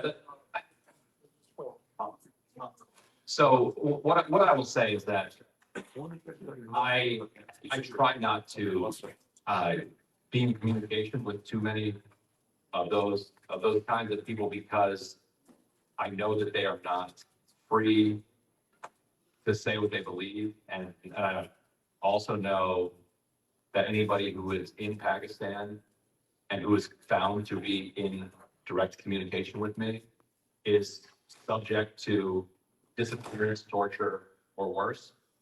And so I try very carefully not to involve anybody who doesn't need to be involved in my reporting. If I were just to answer that question based on what I know about journalists in general, these are not fools. These are people who have two eyes and can see, and would love to be able to report honestly about what they are seeing. And if they're given the opportunity to do that, they will. But beyond that, I wouldn't want to say anything more. Thank you. Yeah, it's like you handled it very well, I would say. So, is that the question? Yes. Hello, my name is Dr. Khan. Can you also stand up so people can see? I'm Dr. Khan, I'm a psychiatrist. So when you were talking about Paranoid schizophrenia. paranoid schizophrenia, I think it is more fear. They have some grandiosity, but they have fear. And fear is losing everything. And they establish that, and they are not going to give up easily. They're not going to give up. Well, I don't think so. The question is that we know what happened recently in material things which we don't believe in this era. We were very disappointed. What we are thinking, what's happening in Pakistan? How much it is going? I'm sorry. So I don't know this how it is going to happen. Is the government, if the State Department or the policies which is going to change in Trump era, and what guarantees General has to give so keep their power, and the civilian government, if they would be given the chance, what guarantees they have to give so that America will intervene in Pakistan and support the will of the people. Okay, thank you. Right, if you have correctly understood, the question basically is this, that what can be quid pro quo can happen if the Washington has to throw its weight away from the generals behind the democratically elected government? What the United States would be hoping for, I think, in that situation would be a variety of different assurances that the civilian leadership would become, continue to be dependent on the United States and less dependent on China. I think that it would, Pakistan would be again, put in the middle of the US and China. And that the US would hope to get some type of concessions, from the civilian, leader around those questions. Because that has always been, the thing that has driven the United States to develop its relationship with the military is that it trusts the military is going to be a strong ally of the United States and will do what the United States asks it to. And it is less sure about the civilian leadership, and it is also pretty confident, or it has been for many decades, confident that the civilian leadership is not actually calling the shots anyway, so therefore they might as well deal with the military. In a world where the U.S. believes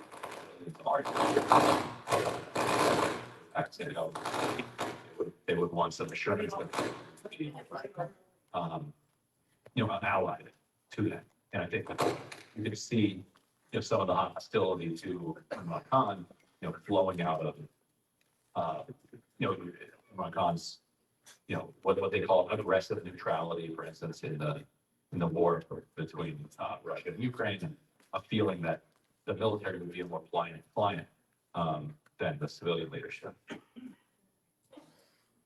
Thank you. I think we'll take two more questions because Wajahat hasn't spoken so far, and we're running behind the time.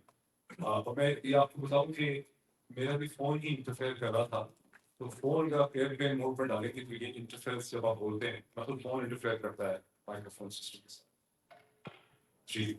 Yes, my name is Nausheen Khan and I have a quick question with Ryan. So you heard about Asya Siddiqui, she is in prison here. So we are listening on Twitter nowadays that America is told by Pakistani government that give Asya Siddiqui and take Imran Khan. Is there anything like that going on? Like follow question. The question was this that we can be afraid of between I Skip the question. I obviously Siddiqui and Imran Khan, but obviously Siddiqui released that something. I don't think it's a serious proposition actually. But you can comment if you want. Yeah. Skip the question. Next. Who's the next one? Who has the mic? Yeah. So right after this question, we will go because Wajahat and you also have to leave with that's very last one. Yes. G. Yeah, here I am before I wrote whatever I was supposed to ask. So I'm Amir from Frisco, Senior Director of the Corporation. Do you think things have changed right now? Okay. So I'm Amir from Frisco, Senior Director Oracle Corporation. Do you think around this time the government change, environment change? So usual will assess Pakistanis by stop supporting up to a certain level to our corrupt agencies and gain true freedom. Have you understood the question? Will the United States stop? Will the United States stop supporting the corrupt elements of the government? I don't know, because the United States policy towards most countries is to support the corrupt elements of those countries to make it more difficult for those countries to exercise sovereignty, and which makes it easier for the United States then to exploit those countries. Like that has historically been the approach. The current administration is filled with like whole radical revolutionaries. They just yesterday paused all foreign aid except for aid to Israel and Egypt, and that includes money for AIDS, AIDS treatment, for cancer research, for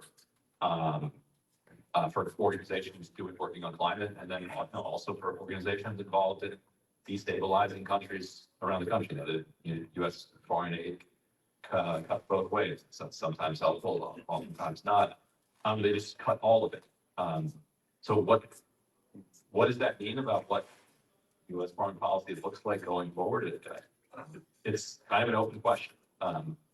If the previous approach to other, other countries and foreign policies, remains, then no, then I wouldn't look to the United States to do anything to improve the situation around corruption or broken governance in Pakistan, but rather to actually continue to buttress and uphold those corrupt institutions, because that is what the State Department has felt is in its own zero-sum national interest. But I don't know if they're going to continue that. It's an unusual and unpredictable topic.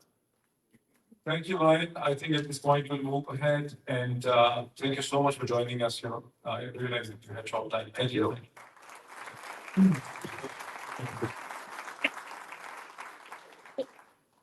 I hope everyone in this room understands Urdu. Yes. Yes. कोई ऐसा तो नहीं है जिसको English भी आती है?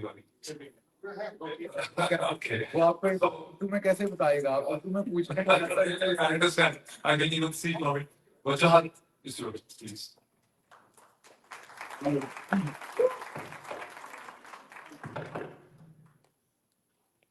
Bismillahirrahmanirrahim, yak na'budu wa yak nasta'in.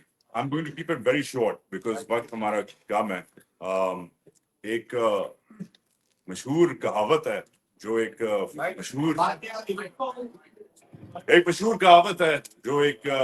मशहूर पाकिस्तानी जनरल साहब फरमाते थे. इस पे बहुत सारी किताबें, बहुत सारी चीजें लिखी गई हैं. सिंपल सी कहावत है, फिर समझ जाए आपको तो आपको बहुत सारी चीजें समझ आ जाएंगी. अल्लाह, आर्मी एंड अमेरिका. ये किताब भी है, डॉक्यूमेंट्री सीरीज भी है, बहुत सारे इस पे ऑप-एड कॉलम्स लिखे गए, बहुत सारे इस पे ब्लॉग्स हुए, बहुत सारी लाखों हजारों ट्वीटें इस पे हुई हैं. क्योंकि ये जो जनरल साहब थे, उन्होंने जब 80s में, या मैं ज़ियाउल्लाह की बात नहीं कर रहा, एक और जनरल है, I don't want to waste your time, कि कौन था, वो ये कहता था कि ये पाकिस्तान के 3 सतून है. अब अल्लाह पे तो डिबेट नहीं करनी ऑब्वियसली, बिकॉज अल्लाह के नाम पे ये मुल्क बना है. अब आ जाए दूसरे जो हैं, आर्मी और अमेरिका. अच्छा, वो भी जिस तरीके से ये उन्वान डिक्टेट करवाया गया था और थ्रो अराउंड होता था, तो बिहेवियर ऐसा ही था कि इस पे भी डिबेट ना करो. जैसे अल्लाह पे डिबेट नहीं हो सकती, तो वैसे आर्मी और अमेरिका पे भी डिबेट नहीं हो सकती. वो जमाना बदल गया. आर्मी पे तो हम रोज डिबेट करते हैं, अभी भी करेंगे, और दुआ करनी चाहिए, क्योंकि ये एक नॉर्मल आर्मी नहीं है. माशाल्लाह से एक्स्ट्रॉर्डिनरी फौज है, दुनिया की सबसे बड़ी मुसलमान फौज है, दुनिया की 5वीं बड़ी फौज है, दुनिया की वाहिद इस्लामी न्यूक्लियर फौज है. और ये सिर्फ एक फौज नहीं है, ये डिक्टेटर भी है, ये कंस्ट्रक्टर भी है, ये महाराजा भी है, ये राजा भी है. तो और ऑब्वियसली एक पॉलिटिकल पार्टी भी है, जिस तरीके से बिहेव करती है. तो इस पे तो डिबेट अभी हम करेंगे क्वेश्चन एंड आंसर सेशन में. बट मैं एक्चुअली डिबेट जो छेड़ने आया हूँ वो तीसरा उन्वान, अमेरिका. अब जो जनरल साहब ने 80s में बात की थी, उसमें उन्होंने कहा था कि अमेरिका को डिबेट नहीं कर सकते आप. मगर एक्चुअली एज अमेरिकन ये तो बकवास हो, क्योंकि डिबेट तो इस मुल्क के डीएनए में, और एज प्राउड पाकिस्तानी अमेरिकन अब उस कहावत के 20, 25, 30, 40 साल बाद अब ये रिस्पॉन्सिबिलिटी आप पे आ गई है कि अमेरिका को डिबेट किया जाए, अमेरिका के रोल को डिफाइन किया जाए. कैसे? अमेरिका जिस तरीके से पाकिस्तान को इस्तेमाल करता आ रहा है, और जिस तरीके से पाकिस्तान अमेरिका को इस्तेमाल करता आ रहा है, इसको एक ही कुव्वत शिफ्ट कर सकती है, और वो इस कमरे में बैठे. दुनिया के हर मुल्क में पाकिस्तानी है जी. ब्राजील में भी होंगे, फिनलैंड में भी होंगे, ऑस्ट्रेलिया में हैं, कुछ क्रिकेट भी खेलते हैं उनके लिए, मगर एक्चुअली जो सबसे पावरफुल, सबसे एजुकेटेड, सबसे हाई अर्निंग, सबसे इन्फ्लुएंशियल और माशाल्लाह से सबसे कनेक्टेड जो ओवरसीज पाकिस्तानी कम्युनिटी है वो मेरे सामने है।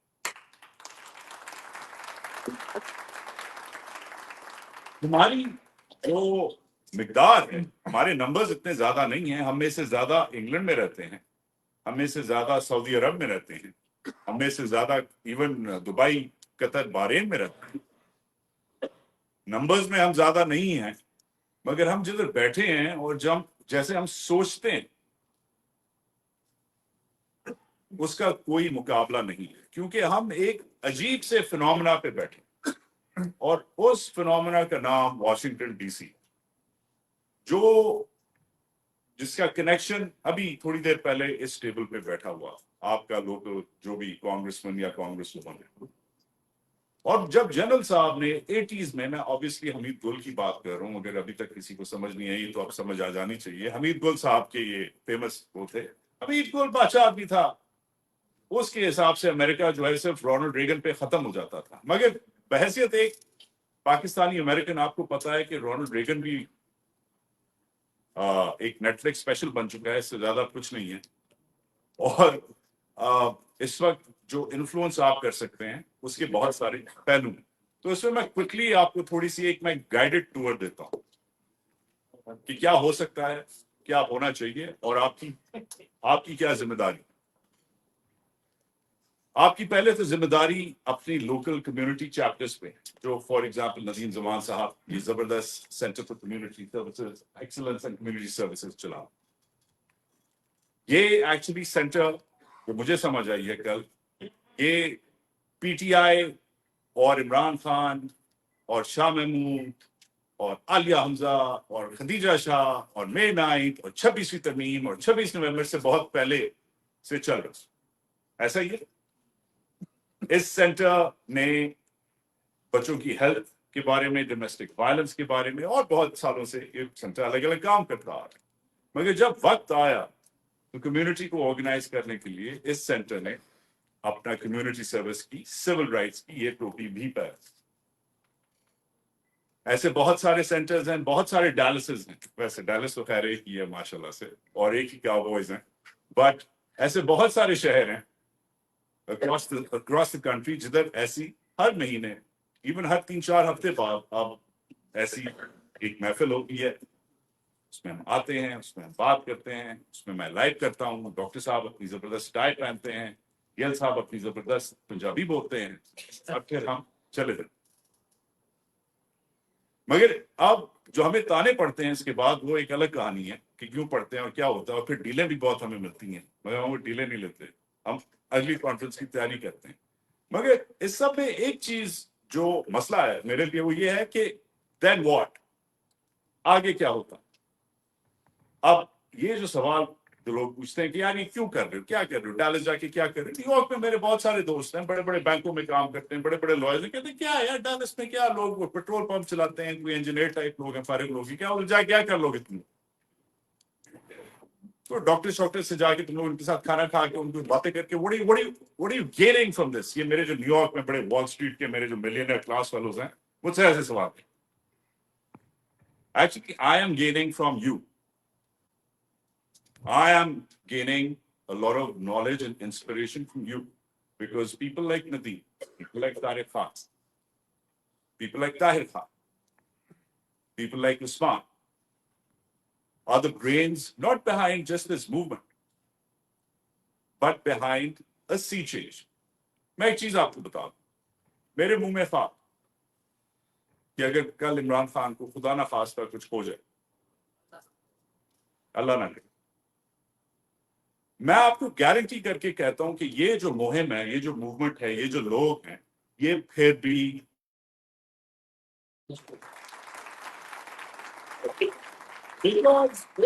उस बंदे ने कुछ कर दिया, समथिंग हैज हैपेंड। हम पाकिस्तानी तो इधर 65 में इमिग्रेशन खुली है, मैं शर्त लगा के कहता हूं उधर 70s का कोई है, कोई सीनियर सिटीजन है, इमिग्रेंट है जो 70s में आया है बहैसियत एक इंजीनियर और डॉक्टर, ऐसा ही है। Done. یہ پہلی جنریشن ہے, اس کے بعد دوسری جنریشن 80s 90s میں تیسری جنریشن آئی ہے, رائٹ. پہلی جنریشن انجینئرس تھے, دوسرے ڈاکٹرس تھے, am I correct? تیسرے پھر ٹیک شیک, دس دیٹ بزنس اور ان کی فیملیز وغیرہ. یہ پورے امریکہ کی یہ کہانی ہے. عمران تو ابھی آیا, مگر آپ ایون عمران کی اگر بات سنیں, اگر دیکھیں تو عمران تو 25 سال سے پاکستانی سیاست میں, 26 بلکہ 27 سال ہونے والے. یہ ابھی کیوں ہوا؟ عمران خان تو 25-26 سال سے آپ کا ووٹ مانگ رہا ہے, آپ کی وہ مانگ رہا ہے. یہ اس سال پچھلے سال 1.5 سال میں کیا ہوا ہے؟ یہ موئید پیرزادہ افیکٹ ہے یا شہباز گل افیکٹ ہے یا وجاہت خان افیکٹ ہے؟ نو, یہ بس ہو گئی افیکٹ. یہ وہ افیکٹ ہے جس میں آپ کا جو صبر ہے آپ کراس ہو چکا ہے. اور یہ ان کو بات سمجھ نہیں آ گئی, اللہ, آرمی اور امریکہ والے. اینڈ بیکاز یہ ان کا ایک جوک ہے, یہ جو سناتے ہیں, یہ جوک یہ میں اکثر سناتا ہوں کیونکہ یہ جو مذاق ہے, لطیفہ ہے, یہ اکثر GHQ میں ہی اس کی انٹرپریٹیشن ہوتی ہے کہ دنیا کی سب سے جو تیز فلائٹ ہے جو راولپنڈی پہنچتی ہے وہ واشنگٹن سے اڑتی ہے. کچھ کام کروانا ہو تو واشنگٹن سے کروایا تھا. ویل وہ تو بات ٹھیک ہوگی, مگر جو واشنگٹن سے وہ جو سب سے تیز فلائٹ ہے وہ اس جیسی کمیونٹیز سے, اس جیسے شہروں سے اڑتی. ابھی یہ جو کانگریس وومن ہے, انہوں نے کیا بولا اور فرمایا؟ ایک تو انہوں نے کہا 3 باتیں. پہلی بات کی کہ میں آپ کی نئی کانگریس وومن ہوں, شکریہ, ویل ڈن. دوسری بات انہوں نے کی کہ میں ہاؤس فارن افیئرس کی کمیٹی میں بیٹھتی.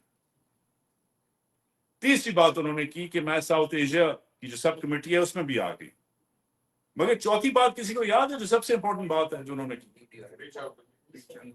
جی ہاں, اور انہوں نے جس چوتھی بات میں کہا کہ خالی ریچ آؤٹ نہیں کرے, مجھے سمجھائے, مجھے بتائے, مجھے دکھائے مجھے کہ میں آپ کو کیسے ریپرزینٹ کروں.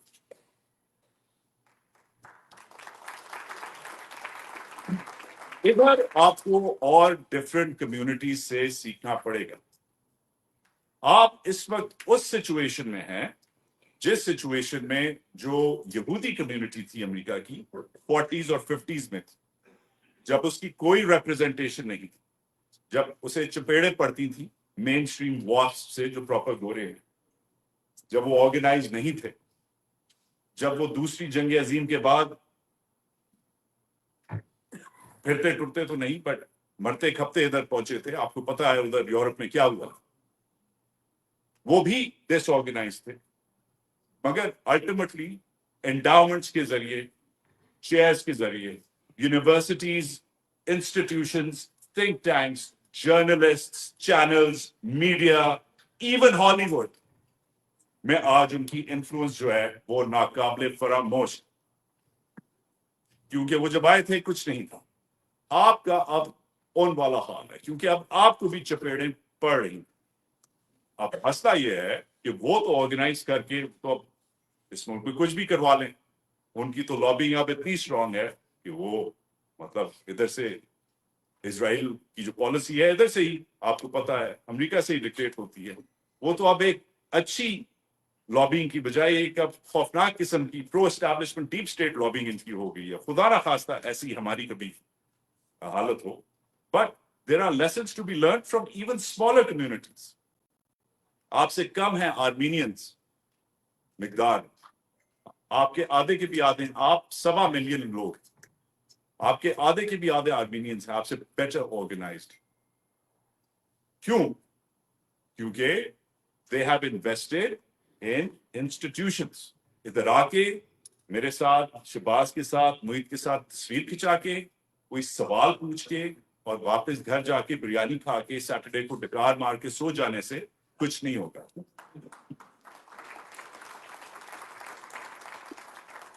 آپ نے اب انسٹیٹیوشن بلڈنگ کرنی ہے. لوکل کمیونٹی کالج ہو یا نیو یارک یونیورسٹی ہو یا ہارورڈ یونیورسٹی ہو یا ییل ہو یا کولمبیا ہو, آپ نے اپنے بچوں کو صرف ادھر پہنچانا نہیں ہے, ادھر آپ نے انفلوئنس جو ہے اپنی بلڈ کرنی.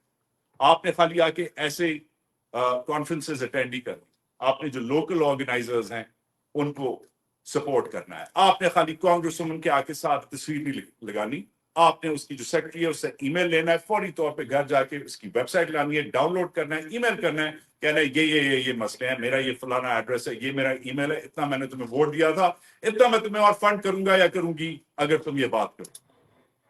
वॉशिंगटन तक ले जाओ, ये देखो ये मुईद का एड्रेस है, इससे भी मैं सीसी कर रही हूँ, ये शहबाज का एड्रेस है, ये वजाहत का एड्रेस, इनसे भी बात करो, ये भी एक्सपर्ट्स।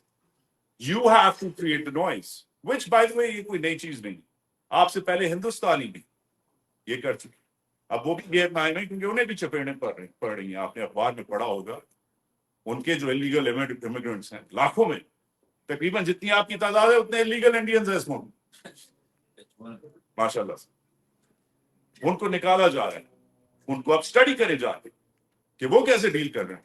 आपको माशाल्लाह से ऑब्वियसली नेचुरलाइज वो नहीं है, start being a little more aware. और ये जो डॉक्टर साहब ने इस वक्त बात की थी, तो इतने डॉक्टर हैं इस पैनल पे, समझ नहीं आती कौन सा डॉक्टर, ये वाले जो डॉक्टर साहब इन्होंने जो बात की थी, he said something very very important।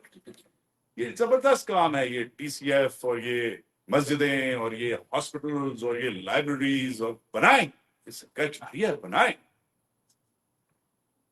मैं मना नहीं कर रहा, मगर वो उधर जो करना करें, आप गिल्टी कॉन्शियंस है आपकी जो भी है, वो भी आपने ज़कात देनी है करें।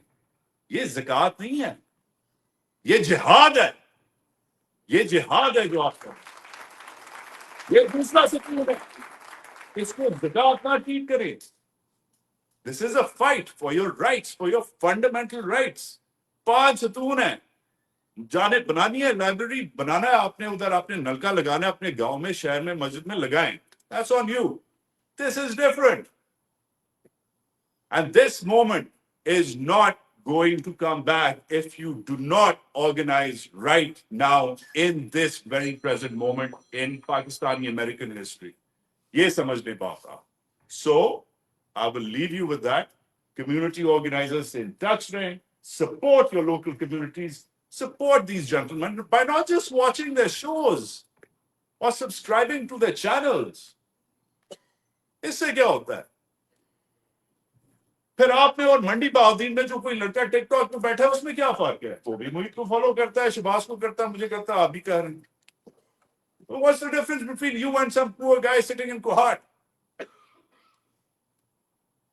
Utilize where you are, utilize your position, your contacts, your office, and use your local leaders and use us, your local experts. हमारे नंबर्स लें, ईमेल्स लें, डीएम करें, जो भी करें, but start becoming a part of the solution.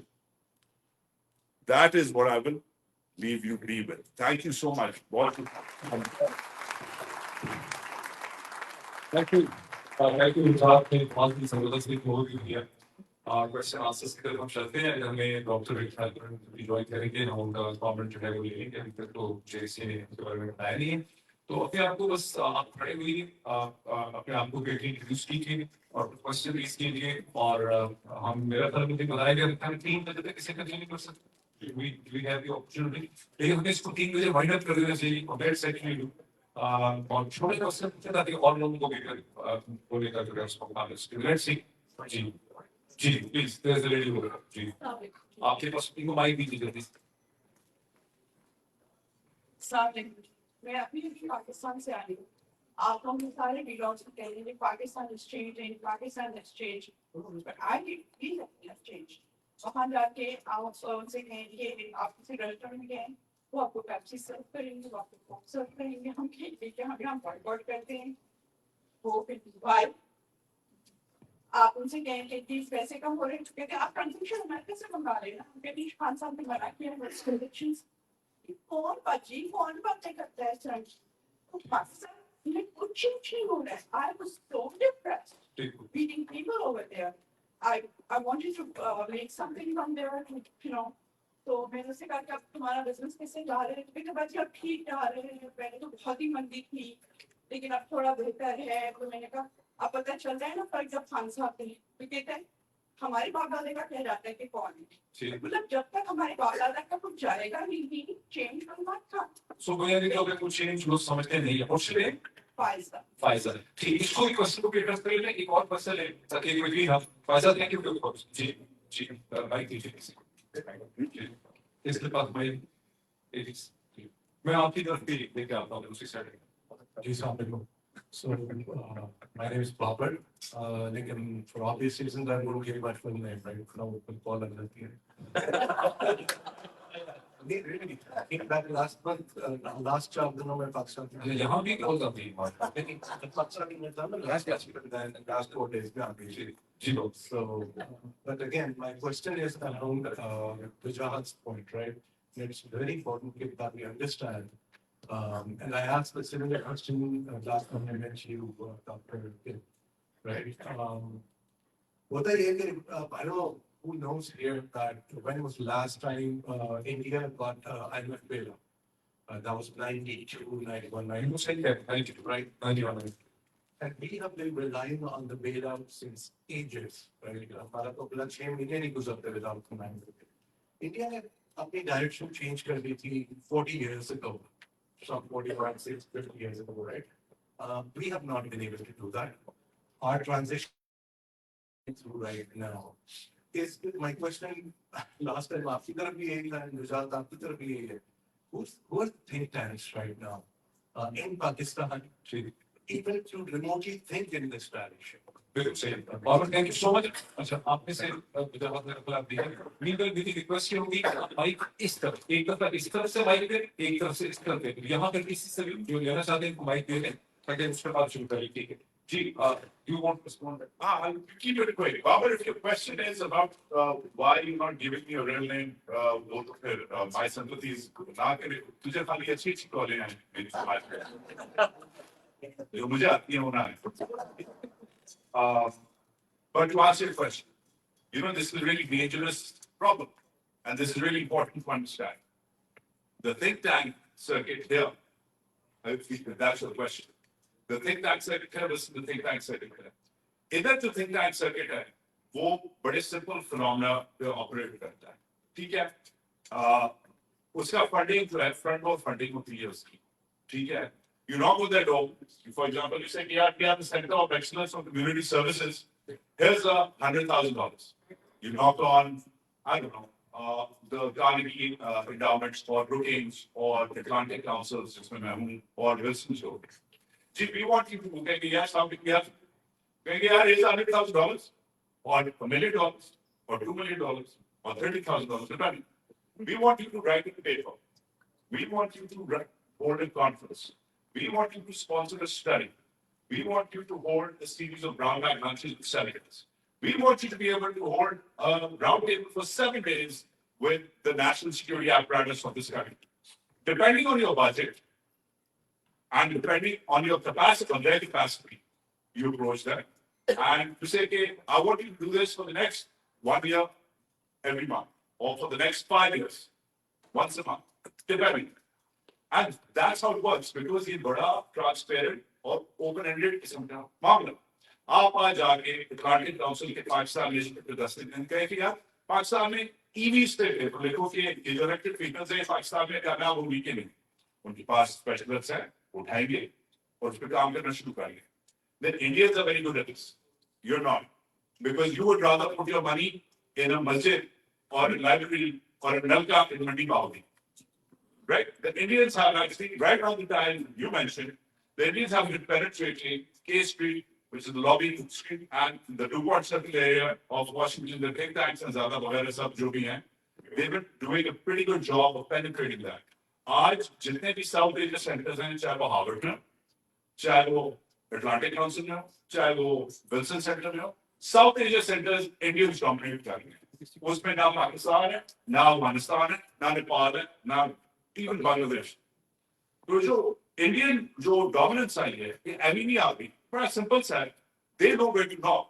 You don't. Now you do. Hopefully after this as well.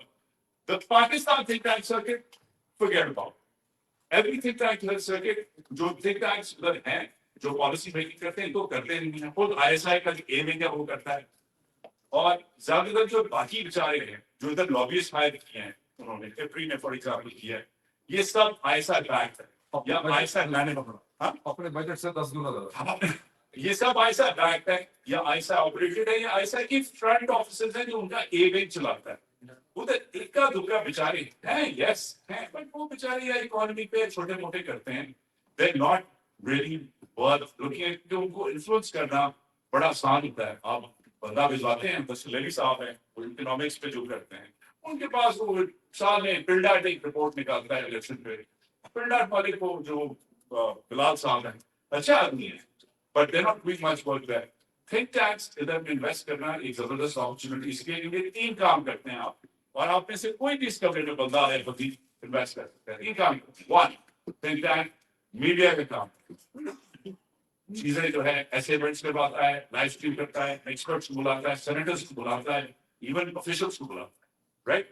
دوسرا consultancy کا کام کرتا ہے. ادھر کی گورنمنٹ کے پاس گائیڈ ہو جاتا ہے بات کرتا ہے کہتا ہے یہ دیکھو یہ بہت ہو گیا عمران خان کا مسئلہ یہ نہ کرو ادھر یہ لاسز ہو. اور تیسرا آپ کا جو کام ہے وہ ریسرچ کرے گا ایکچولی سوچتا ہے جو کام انٹیلیجنس ایجنسیز کرتے ہیں انٹیلیجنس گیدرنگ انٹیلیجنس کلیکشن کرتا ہے. تو یہ ایک بڑا زبردست طریقہ ہے امریکی اسٹیبلشمنٹ مطلب واشنگٹن میں گھسنے کا. اس صحیح تھے ٹائم میں اگر آپ کی آرگنائزیشن یا آپ خود ووٹ اور بائی دا سب پاکستانی ہیں ایسے جو صرف واشنگٹن میں جو تھنک ٹینکس کو سپورٹ کرتے ہیں. I can always guide you how to better support the right program and the right thinkers at the right impact. Wajahat, thank you. اس سے پہلے آپ کی کوشچن بھی تھا مجھے وہ تھوڑا سا ایڈ کرنا چاہتا ہوں بابر. وجاہت نے بہت اچھا ایکسپلین کیا. آپ کا کوشچن ہندوستان کے حوالے سے تھا طریقہ کے حوالے سے. دیکھیے پاکستانی کمیونٹی کے مائنڈ میں خاص کر کے ہماری فوج کے کہنے کی وجہ سے ہماری فوج بہت زیادہ پاکستانی فوج کو رکھتا ہے کہ تھنک ٹینک ہونی چاہیے کیونکہ بہت بڑی گہری چلی گئی اس دنوں کے تھنک ٹینکس بھی امریکہ کا بڑا امپورٹنٹ رول پلے کر رہے ہیں. Think tanks basically corporate funded ہیں. کارپوریشنس کو جس قسم کے ریزلٹ چاہیے وہ تھنک ٹینک سے ریزلٹ حاصل کرتے ہیں. سو اگر ایک اینٹی اسموکنگ قسم کی کوئی کمیونٹی ہے وہ اسموکنگ کے خلاف اگر ریسرچ کروانا چاہتی ہے تو وہ ایک تھنک ٹینک کو کسی کو پیسے دیتی ہے وہ کہتے ہیں اسموکنگ سے لنگ کینسر ہوتا ہے. دوسری سائڈ سے ایک دوسرا گروپ ہے وہ کہتا ہے کہ نہیں ہوگا تو اسی طرح سے فنڈنگ کر دیتے ہیں. امریکہ کا نالج اس کے تھنک ٹینکس میں نہیں ہے اس کی یونیورسٹی سے رہتا ہے. ابھی آپ نے دیکھا کہ 7 اکتوبر کے بعد جو کچھ ہوا اسرائیل میں غزہ میں کوئی تھنک ٹینک بولا ایسٹ سے ویسٹ کوسٹ سے نارتھ سے ساؤتھ تک یونیورسٹیاں ہو گئی. کس کے اوپر آگے ملبہ گرا 4000 لوگ کہاں گرفتار ہوئے امریکہ کے اندر یونیورسٹیز کے فیکلٹی اسٹوڈنٹس گرفتار ہوئے. کن کو ہٹایا گیا؟ یو پین کے پریزیڈنٹ کو کولمبیا کے پریزیڈنٹ کو ہارورڈ کے پریزیڈنٹ کو انہیں کو ڈسپلیس کیا گیا. پریشر ان کے اوپر ہے. تو یہ ہے ڈسکشن. سیکنڈلی ہندوستان میں کوئی زیرو کانٹریبیوشن ہے تھنک ٹینک کی ان کی اکنامک میں. منموہن سنگھ نے جو کانٹریبیوشن کی وہ ان کی پولیٹیکل پروسیس کانٹریبیوشن ہے. پاکستان میں پولیٹیکل آئیڈیاز اس لیے نہیں پنپ سکتے کہ فوج ایک تھرڈ پارٹی کے طور پر موجود ہے. وہ کسی بھی پارٹی کو کام نہیں کرنے دیتی. نواز شریف کو done much better Imran Khan کو done much better Peoples Party کو ڈن میچر. اگر درمیان میں یہ کنویں کے اندر یہ والا فوج والا جو مسئلہ ہے جب تک عمران سے فوج نہیں نکلے گی اس وقت تک پروگریس نہیں ہو سکتی. جی پلیز. میرا نام شاکر ہے اور میں میرا کوشچن ہے کہ پاکستان کے جو سارے لمٹ کراس کر گئی جو مظالم ہیں پاکستان میں کیا ہے سارے مظالم تو آزاد کراس تو مطلب کہ لوگوں کو ننگے کر دیے اور لوگ رشتے داروں کے سامنے جرنلسٹ کو قتل کی گئے ہیں اور چادر شادی اور یہ ساری چیزیں جو ہے اس کی پابندی ہو گئی ہے. سو ہمارے پاس ادھر تو مطلب کہ جسٹس سسٹم ہے ہی نہیں. تو کیا ہم اس طرح کر سکتے ہیں کہ ان کو کیس میں یا فرض کرے کورٹ آف جسٹس میں یہ ساری چیزیں اویلیبل ہے کیا ہم اس کو مطلب اس کو وہاں پہ ایک کوشچن میرا ہے. دوسرا یہ کہ اس کا بعد ویسے کا جو ہوا تو ادارے میں جو ہے نا وہ اس کو وہ چھپا رہے ہیں. تو Y was that like the website like a Facebook or something social media استعمال کیوں نہیں کی گئی کہ ان کو جو ہے جو مطلب کہ مسنگ ہے یا اس میں جو مرے ہیں کہ ان کی صحیح تعداد کو اپڈیٹ کر سکیں. میں نے اس کوشچن شہباز گل کو شہباز گل پہ رسپانس کو کر سکتے ہیں. میرا آخری سوال یہ ہے کہ یہ سارے جو ہے جس طرح وجاہت نے مجھے کہ اس ٹائم آف ایکشن رائٹ تو جو ٹولس ہیں اس کو ہم کیوں استعمال کر سکتے ہیں. For example like if we stop everybody here and everybody in America stop sending money, no matter what it is needed for, अगर हम stop कर सकते हैं, तो जो है ना वो बहुत बड़ा impact कर सकते हैं. Why don't we to lead us towards those kind of action items? Thank you. अच्छा recap सवाल. हाँ, एक तो क्वेश्चन करते हैं ना, क्वेश्चन दो तीन पार्ट्स होंगे. एक तो ये कि लोगों को कत्ल किया गया, उसमें कुछ हो नहीं सका, उसमें कोई एक्शन नहीं हुआ, ये FIR की एक्शन नहीं हुआ, उसको आप कैसे रिस्पॉन्ड करते हैं? और दूसरा ये है कि लीगल प्रोसेस अगर पाकिस्तान में क्या उसको इंटरनेशनल लीगल को अभी जाएगा? देखिए, ये आपका बड़ा रेलेवेंट सवाल है और इसका जवाब जैसे मोहित साहब ने पहले बताया कि इंस्टीट्यूशनल कैप्चर है बाय द मिलिट्री, मीडिया के ऊपर भी है और पॉलिटिकल लोगों के ऊपर भी है, जो से ग्राउंड कर रहे हैं उनको ऐसी चीजों में उलझाया जाता है, ऐसे इम्पेडिमेंट खड़े किए जाते हैं, ऐसे बातें बताई जाती हैं. फॉर एग्जाम्पल, अगर दुरुस्त नंबर्स की निशानदेही की तरफ आप जाएं तो उस सिस्टम के अंदर जानबूझ के फेक लिस्ट जारी कर दी जाती है, पहले मिलिट्री की तरफ से किसी जर्नलिस्ट से जारी करवा दी जाती, नंबर्स जारी करवा दिए जाते, फिर उसमें से 4 बंदे 10 बंदे जाली निकाल के खड़े कर दिए जाते हैं. तो पॉलिटिकल पार्टीज, जैसे आपने कहा कि आप स्टेट के अगेंस्ट खड़े हैं, अपनी स्टेट के अगेंस्ट, आपकी या आपकी स्टेट आपके अगेंस्ट खड़ी, तो उसमें वो जो तमाम आइडियलिज्म में चीजें होती हैं वो हो नहीं पाती हैं, जो होनी चाहिए वो उस तरह से हो नहीं पाती. इसका मतलब ये नहीं कि कोई कमी या कोताही नहीं, डेफिनेटली हुई है. पीटीआई को जो सबसे बड़ा ट्रेजेडी फेस करना पड़ रहा है वो ये है कि इमरान खान जेल में. इमरान खान की रिप्लेसमेंट पीटीआई के पास नहीं है, नियर हाफ ऑफ इट भी नहीं है. और उसकी वजह भी मोहित ने अभी आपको बताया कि पनपने ही नहीं दी जाती लीडरशिप. और कंटिन्यूज, क्योंकि हमारे जो भी जर्नल्स आते हैं टॉप के ऊपर, वो इतना ज्यादा इनसिक्योर होते हैं और इनसिक्योर के साथ साथ इतना पावर ग्रैब है कि वो किसी और को पनपते नहीं देखना चाहते. लीडरशिप का बुनियादी असूल है कि आप इंडिपेंडेंट थिंकर होते हैं. इंडिपेंडेंट थिंकर को हम चुन चुन के उठा लेते हैं, किसी पॉलिटिकल पार्टी में उसे हम किसी और कंट्रोवर्सी में ले जाते हैं. तो इसलिए हमारे साथ जब कोई ट्रेजेडी होती है तो हमें याद आता है, मसलन जलजला आता है तो हम कहते हैं हमारे हॉस्पिटल फंक्शन क्यों नहीं कर रहे. कोई बम धमाका होता है तो हम कहते हैं हमारी इमरजेंसी फंक्शन नहीं कर रही. अभी आप डैलस में किसी हॉस्पिटल में भी जाएं, उदाहरण करें जहाँ पे बम धमाका हो या कोई क्राइसिस हो, लेकिन आप जाएं तो आपको इमरजेंसी में तमाम चीजें या फायर ब्रिगेड चले जाएगी तो उधर जो गाड़ियों के टैंक हैं वो फिल होंगे गैस के साथ, वो तैयार बैठे हैं अगर कुछ होगा. हम तो क्या बातें हम करते हैं. कायदे आजम को पहले जियारत में हमने जाके बात करते हैं, जब वो कोयटा आए तो उन्होंने अपने फिजिशियन को कहा कि मैं तो वहां पिंजरे में कैद था. हमें जो पता चला कि उन्हें लंग्स का टीबी थी, जिसे उर्फे आम में कहा जाता है. आप इधर डॉक्टर बैठे हुए बताएंगे किस टीबी के पेशेंट को आप अखबार पढ़ने से मना करेंगे. कोई जोड़मेल है. तो पता है कि कायदे आजम की अखबार भी बंद थी. अच्छा, वो भी फाइल भी नहीं देख सकते थे. ये उनकी बहन ने, उनके डॉक्टर्स ने किताबों में लिखा हुआ है. और उसके बाद जब वो बेचारों को आखिर कोयटा लाया गया तो उन्होंने कहा मैं वहां पिंजरे में था, शुगर है मुझे यहाँ ले आए. उसके बाद जब उन्हें आखिरी बात कर दूं, अगला सवाल की तरफ जाना है, जब उनकी एम्बुलेंस उतरी तो मिलिट्री की एम्बुलेंस थी जिसको इस्तेमाल किया जा रहा था. वो 9 माइल का सफर था, 9 माइल्स, 9 मील था गवर्नर का दफ्तर एयरपोर्ट से. 9 मील के दरमियान में उसका पेट्रोल खत्म हो गया और 2 घंटे जो है उस टीचर पर हब्स में, उस गर्मी में वो 2 घंटे उस एम्बुलेंस में रहे. जो उनके मिलिट्री सेक्रेटरी थे वो नई एम्बुलेंस लेने गए तो वहां पर एक बड़े बिजनेसमैन थे जो खैराती एम्बुलेंस चलाते. बाद में कहा जाता है कि उनकी एम्बुलेंस आई जिसमें उनको डाल के गवर्नर जहाँ पर 10 मिनट की 12-15 मिनट की ड्राइव थी, वो 2.5 घंटे बाद वो वहां पहुंचे. 4 घंटे उसके बाद वो जिंदा रहे और 4 घंटे के बाद वो अल्लाह को प्यारे रहे. तो हमारे मसाइल जो है वो हम आइडियलिज्म की तरफ जाते हैं कि जैसे वजाहत ने कहा तैयारी नहीं. तैयारी यही अभी आप देखने जाके फेसबुक पे मंडी गौरी में जो शादी होगी उससे हम पैसे उड़ा रहे हैं. अब तो डॉलर उड़ाने शुरू हो गए हमारे लिए और वो आप परेशान हो जाएंगे कि वो जाली डॉलर है या असल है और वो पैसे उड़ाएगा. उसके बाद वो यहाँ आके गालियां देगा पीछे रिश्तेदारों को, वैसे धोखा कर दिया सबने.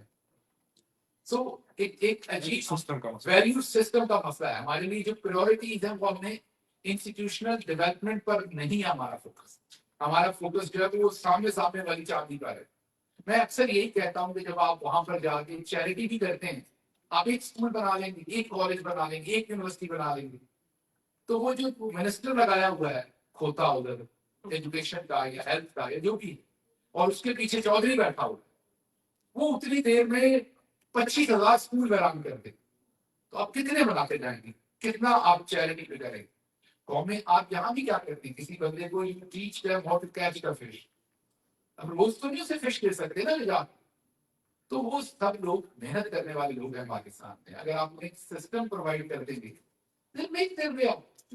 तो हम करते क्या है कि हम चैरिटी करते हैं उनके हाथ में चढ़ते हैं वो खा लेंगे लेकिन हम सिस्टम्स डेवलप नहीं करते और ये कौमी प्रॉब्लम है शुरू दिन से और इसमें हमारी जिनके पास जाहिर ये नहीं कि इसमें सियासतदान इससे मुबर्रा है इससे प्रोफेसर मुबर्रा है जर्नलिस्ट हैं लेकिन जाहिर है जिसके पास पावर है रिस्पॉन्सिबिलिटी भी तो उसी की है तो सबसे ज्यादा पावर इस मिलिट्री के पास है तो रिस्पॉन्सिबिलिटी उनकी अब जब मिलिट्री का पूरा टारगेट ये है कि कितनी शहादतें हुई हैं वो पता ना लगे तो वो कामयाब हो रहे हैं इमरान खान बाहर होता तो वो कामयाब ना होने देता आप शहबाज गिल मैं किसी और का नाम नहीं लेता अपने दोस्त गुस्सा कर जाते मेरे से यकीन करें कि सवाई इमरान खान के मेरी पूरी पार्टी तंग और उनका बस चले तो इमरान खान के साथ में मैं भी हूँ तो सिंपल बात यह है कि ना मैं ना कोई और वो गैप फिल नहीं कर सकता जो इमरान खान होते तो आज आपको एक एक नाम याद होता जैसे वो आपको एक एक चीज याद करवाते थे ना आपको एक एक बंदे का नाम याद होता उनके घरों में जाते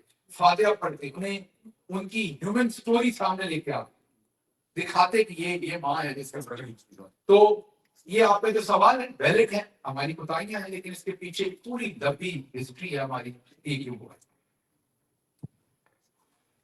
Thank you. I see Mr. Rick Halperin. Rick, this is Dr. Moeed Pirzada here. Can you hear me? Rick, can you hear me? I can. I can hear you. Can you hear me okay? Yes. Yes. Rick, thank you so much. Rick, thank you so much. So, very quickly, Rick is associated with the South Methodist University, has remained affiliated with Amnesty International. Before you joined, a question was asked here. A very interesting question, and I am not think that you are the right person to answer that question. The question is this, that within the state of Pakistan, the legal institutions and the court systems have totally failed. So much so, that hundreds of people have been shot, just like the banana massacre of Colombia in 1928. Hundreds of people have been shot, and the Pakistani military has taken away and disposed of the dead bodies. And no legal process has taken, no criminal investigation, no cases, no media can discuss it. So the question was asked, can the Pakistani people reach out to international forums, United Nations, international law courts, criminal courts on this? If not, can we, or if not, why not, and what is the way forward?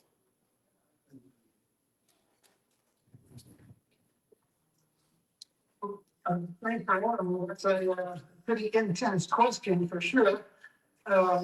Let me just say this. All human rights for any country, US, Pakistan, any country, all human rights are grounded, in my opinion, in two things. Obviously, the international human rights framework and is organized from within the United Nations and the Universal Declaration of Human Rights. And that all human rights, whatever the individual issue is, and it's very, very basic, is a human rights education issue. Most people in the world, most people in every country in the world, sadly, do not know what their human rights are.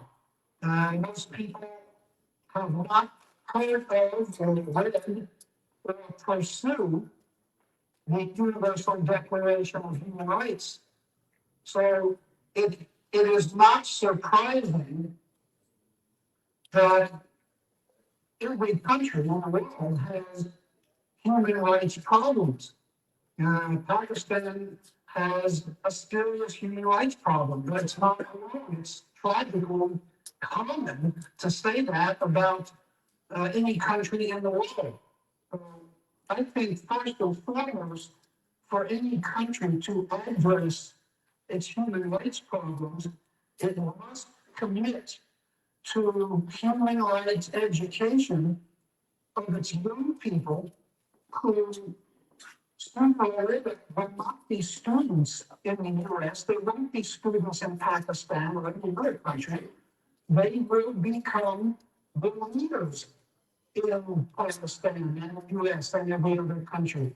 We have to educate the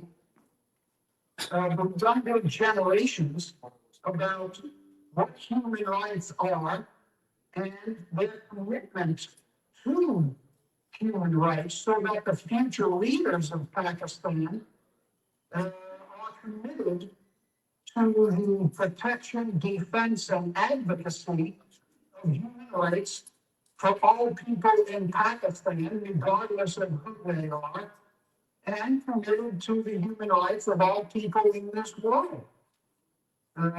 This is a global failure of young people, and this is the initial problem of human rights. Two major human rights organizations, for sure, Amnesty International, I've been a member for more than 50 years. The world's largest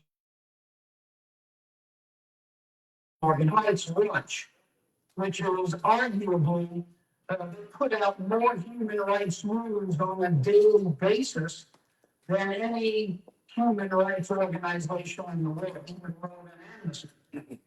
And the Human Rights Watch annual report just came out last week. It's a disturbing look at what is happening in every country, and it's sadly a disturbing look at what is happening in Pakistan. So I just want to mention a few of these things, and I'll stop. And certainly happy to answer any questions or comments. According to both Amnesty and Human Rights Watch, the litany, this is through December of last year, this is actually just a month ago, the litany of problems that need serious attention in Pakistan. These are not in any particular order. The freedom of expression and attacks on civil society, government crackdown on opposition parties and the media, with hundreds of activists and journalists who face charges of intimidation, harassment, digital and physical surveillance, merely because they criticize the government. And dissent is a Rick, I have an answer question. patriotism, and these people, especially journalists. I have a question. I have a question. Can you hear me, Rick? Dr. Rick, can you hear me? Go ahead. Yeah. My question is, Yes. The concept of national sovereignty since the Treaty of Westphalia in 1648 stops the other powers or the United Nations for effectively interfering in the internal matters of any member of the United Nations, like Pakistan, Afghanistan, or whatever. Are we going to move in a direction where these several states are bound by international law, like Pakistan, where human rights are being violated by the impunity, people are being killed, military has made courts dysfunctional? Can we actually move towards a situation where international law can interfere into the state like Pakistan? And if the generals do not accept international law, then we stop their financial help from IMF, from World Bank, from Asian Development Bank, from UK aid. We stop the GSP plus. That appears to be the only way to fix that. Otherwise, they say we are sovereign. We think they should not be sovereign because they are violating international human rights law. Yes, Well, thanks for that. The example that you use is that Pakistan is sadly common in many countries in the world. And many countries, there's always the desire to bring international pressure against the country which is violative of so many human rights in its internal policies. We saw this a generation ago where much of the world had an economic boycott against South Africa, which of course at that time was dominated by an apartheid policy of a minority white government against the majority of black South Africans. And those policies against the apartheid government had some limited effect. But when you get a country that it was that, and that's really a real example of success. Much of the world to bring pressure against the government of Pakistan to withhold the things that you mentioned. It's a tactic, but history has shown that it can really to be successful in the long run. Most of the world's organizations to do business as usual with governments, whether they be left-wing, right-wing, military dictatorships, democratic, most of the world still continues to do business so that it's very difficult to apply pressure when much of the world still does business as usual. It's a tactic, but it has not proved in general to be a successful tactic because most of the world does not join in those boycotting efforts. I'm sad to say. right. So let's take a question. Any question for it? Yes, quickly. Jaldi will get the mic. Yeah. We can take Jeet. Uske baad Jeet, please go ahead. Assalamualaikum. My name is Kashif Fayaz. So my question is to bring change in any country, there are two ways to bring the change. You can either do organic change within the country where the people are going to revolt against the government. The second route is we can create awareness here and we can submit a petition to the US government to do something, right? So external change. External change, right? So in the local organic change, we have already seen the outcome, what they did in Islamabad, right? If we look for this external interference, my concern is that if we do all the hard work and down the road, when the time is right to change the leadership, US government is going to appoint another Green Qureshi type prime minister. So there is no guarantee that Imran Khan is going to come out. They appoint their own. Right. Your question to Rick? Prime minister. Your question is to Rick? Yes. To what? Okay.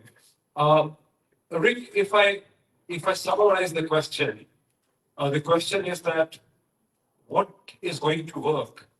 An internal organic change in a social order, a political order, or a change that is imposed from the outside, from United Nations, from United States, from European Union. What can work in a country like Pakistan?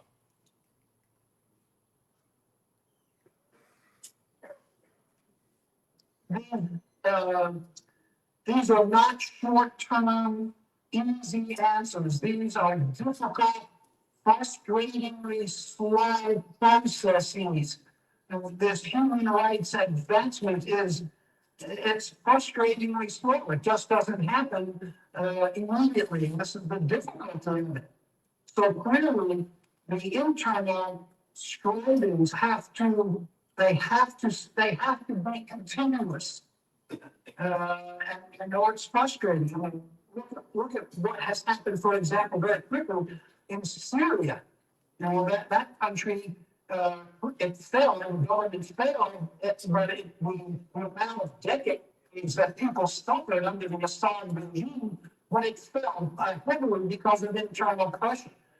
So you need internal human rights people and organizations to continue this effort in their own country, in Pakistan, and of course, you need partners on the outside, especially the European Union.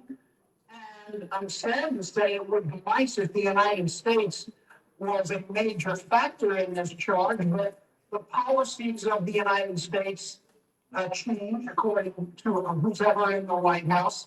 And frequently, the United States has not been in the vanguard of pushing for human rights in other countries all around the world. I think the European Union is the more stable unit to see change from at the moment. I don't think that this is going to be a charge led by the United States at the current time. But the European Union is one of the strongest organizational defenders for human rights around the world. Rick, there is a comment from one of the panelists, Wajahat S.Khan, and then we'll take one more question and then we'll move ahead. Okay, that was a good question. So let's just settle down and we're wrapping up. So let's really, this is a very important question. Let's just concentrate and settle down. Okay, so you have to really treat this like an insurgency. Insurgency और जंग में क्या फर्क होता है?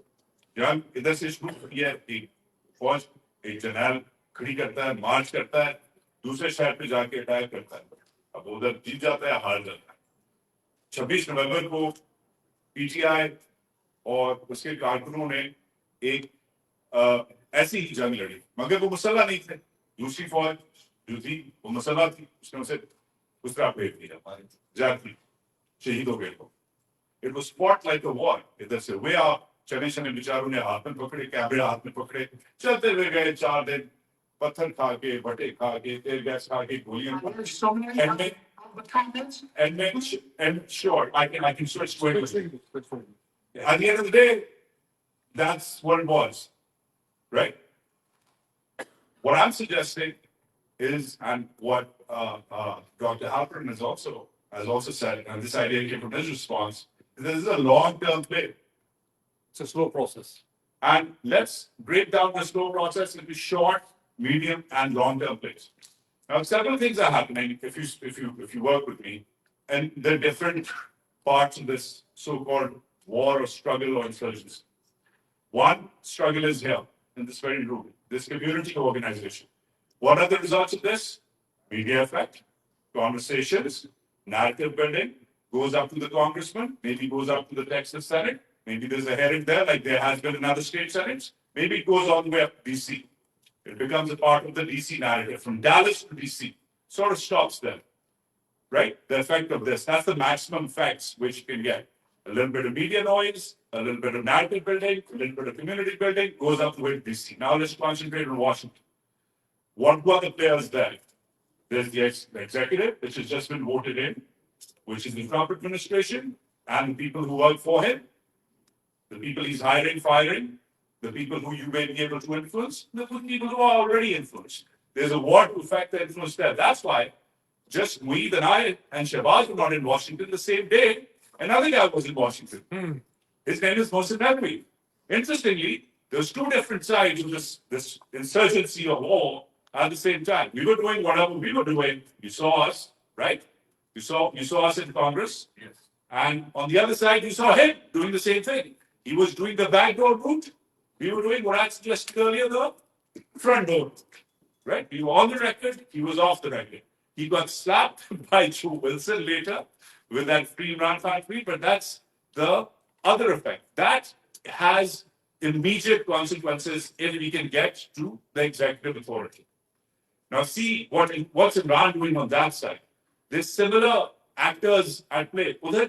There's local organizations which are working there. Correct? Today, Imran has made changes in the PTI of KP. Why KP? Why not PTI Punjab? Why not PTI Karachi? Why not PTI Balochistan? Why PTI KP?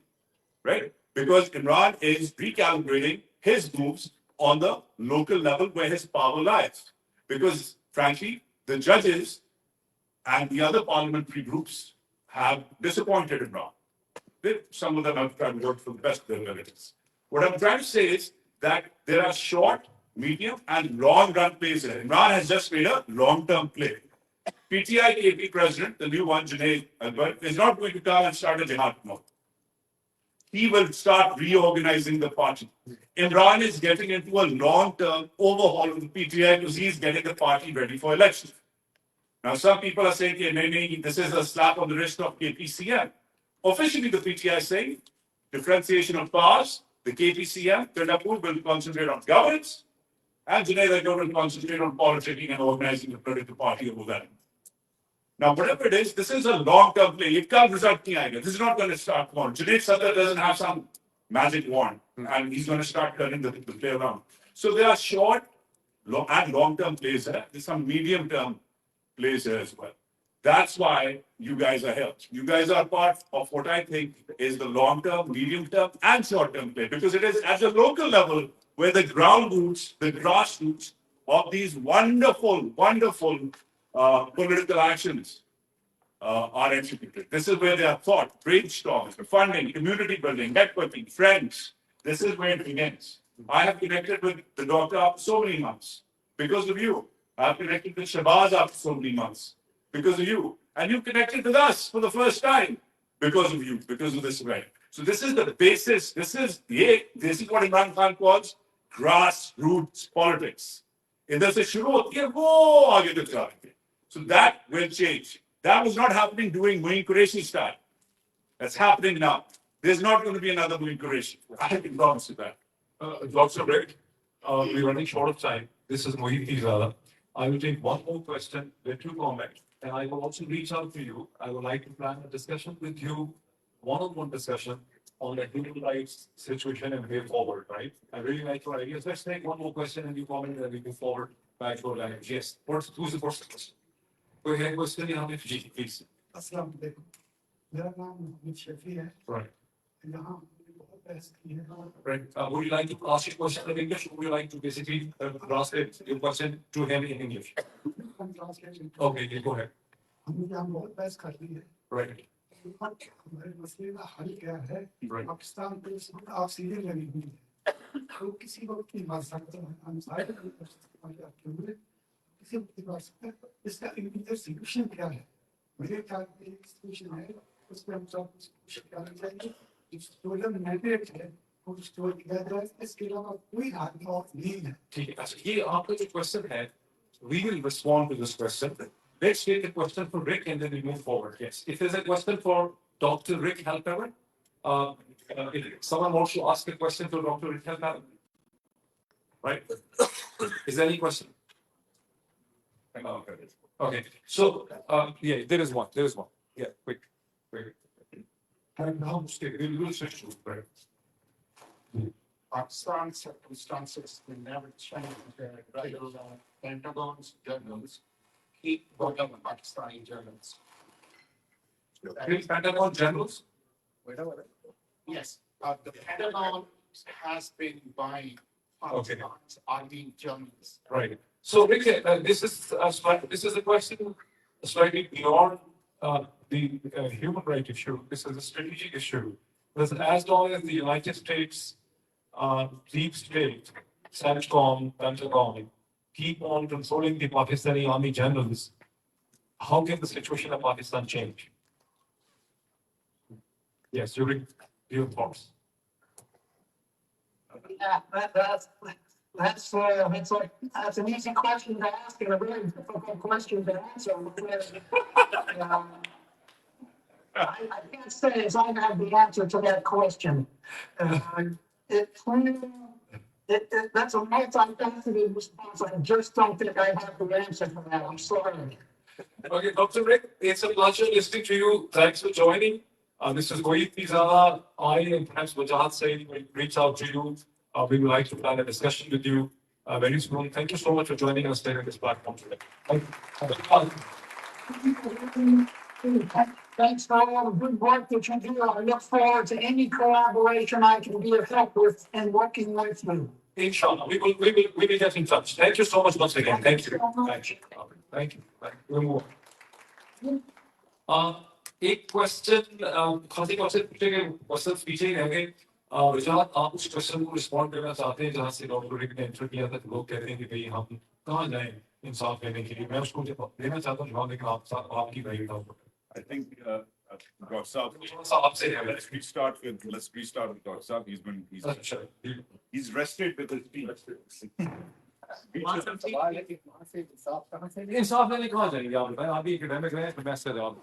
देखिए, इंसाफ है या policing है या कुछ भी है, ये society पैदा करती है। हम क्योंकि कॉलोनियल एरा में रहे, तो आप अक्सर एक बात सुनते हैं कि ये सरकार का पैसा, बैंक सरकार का, अस्पताल सरकार का, सड़क सरकार की है। हम अपने आप को सरकार से अलग समझते हैं, क्योंकि कॉलोनियल एरा अभी तक चल रहा है। हम टैक्स के पैसे को अपना पैसा नहीं समझते, इसीलिए अभी तक आपको नवाज शरीफ कहता हुआ ये नजर आता है कि मैंने मोटरवे बनाई। वो ऐसे लगता है जैसे उसने घर में बेकरी के अंदर बनाई बाहर आके आपको देंगे। और लोगों का यही कॉन्सेप्ट है, सरकार का पैसा है, तो कॉन्सेप्ट नहीं है कि हम सरकार है। तो इंसाफ कहीं लेने नहीं जाना, इंसाफ आपने देना है।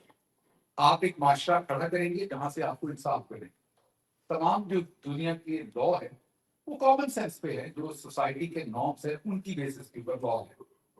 बस मैंने कहीं पढ़ा, मैं गलत हो सकता हूँ, लेकिन चेक कीजिएगा, मैंने एक आर्टिकल में पढ़ा कि किसी जमाने में ब्रिटेन में खुदकुशी करने की बहुत लंबी या शायद उम्र कह रही थी या सजाए मौत थी। तो अब अगर सजाए मौत थी तो देखिए कितनी कॉमन सेंस की कमी थी। वो मरना चाहता था, हमने सिर्फ सजाए मौत ने मान लिया।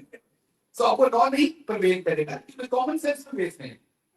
तो हजरत अली ने भी कहा था कि कुफर का निजाम चल सकता है, ना इंसाफी का नहीं चल सकता। कॉमन सेंस है कि ना इंसाफी को लोग बर्दाश्त नहीं करेंगे। कभी यूट्यूब पे जाएगा, एक स्टैनफोर्ड यूनिवर्सिटी का मंकीज का एक्सपेरिमेंट है, अगर आप यहाँ चला सके तो यही दिखा दें।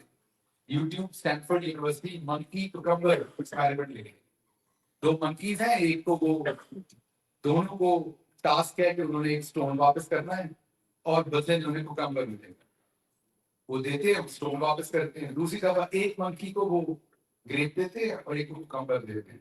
अब कोई बड़ी बात नहीं है, कोई चीफ मिनिस्ट्री नहीं दी उसको एक किसी सूबे की बाकी मरियम की तरह से एक ग्रेप दिया एक, तो वो दूसरा बंदा एजुकेट करता है।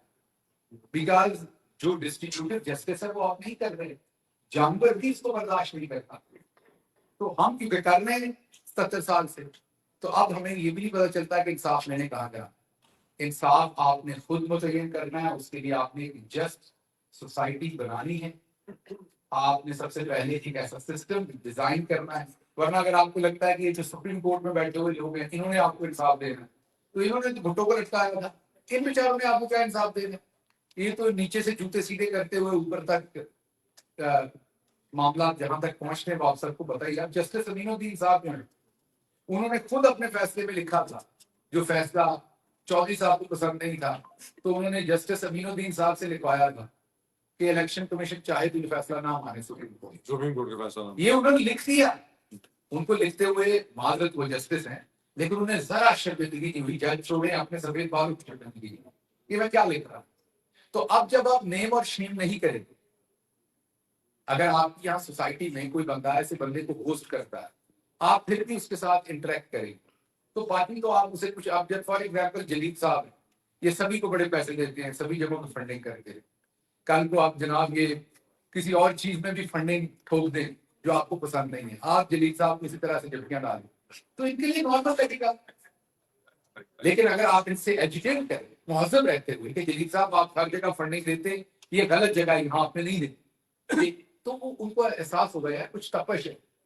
ये आप सबसे क्या प्रॉब्लम है चौधरी को कि आप सोशल मीडिया में कहते हैं आप गलत कर रहे हैं, तो बोलना शुरू कीजिए। इन जजेस को नेम एंड शेम कीजिए। इनके रिश्तेदारों को आप जानते होंगे, फोन करके कहिए कि ये अमीनुद्दीन साहब ने बहुत ही घटिया आते, ये आपके दादा लगते हैं, नाना लगते हैं, चचा लगते हैं, बहुत ही घटिया आते। होता क्या है, ये लोग ये सब गंद मार के चले जाते हैं। वो एक चौधरी करमलाई थे जज से, उन्होंने फोटो को लटकाते हैं। आप उनकी औलाद जो है उन्होंने ड्राइंग रूम में तस्वीर लगाई होगी, आप उनके घर खाना खाने जाएंगे, बेटी का या बेटे का रिश्ता करेंगे, वो बताएंगे कि हमारे दादा जो थे वो सुप्रीम कोर्ट के जस्टिस थे, ये नहीं बताएंगे करतूत क्या की। तो ہسٹری پڑھیے, کرتوتوں کو یاد رکھیے. جو مطالعہ پاکستان اب ویسے اچھا کیا ہے, شریف خاندان مجھے ایک کام میں چودھری سے آگے نظر آتا ہے. چودھری نے اپنی مرضی کی ہسٹری لکھی ہے, باجی اپنی مرضی کی لکھ رہی ہے. اس نے 10ویں جماعت میں اپنی تصویر ڈال دی ہے کہ پاکستان کی ایک جماعت میری ہے. تو جب ہم یہ والی ہسٹری پڑھیں گے ہمیں پتہ ہی نہیں ہوگا ہو کیا.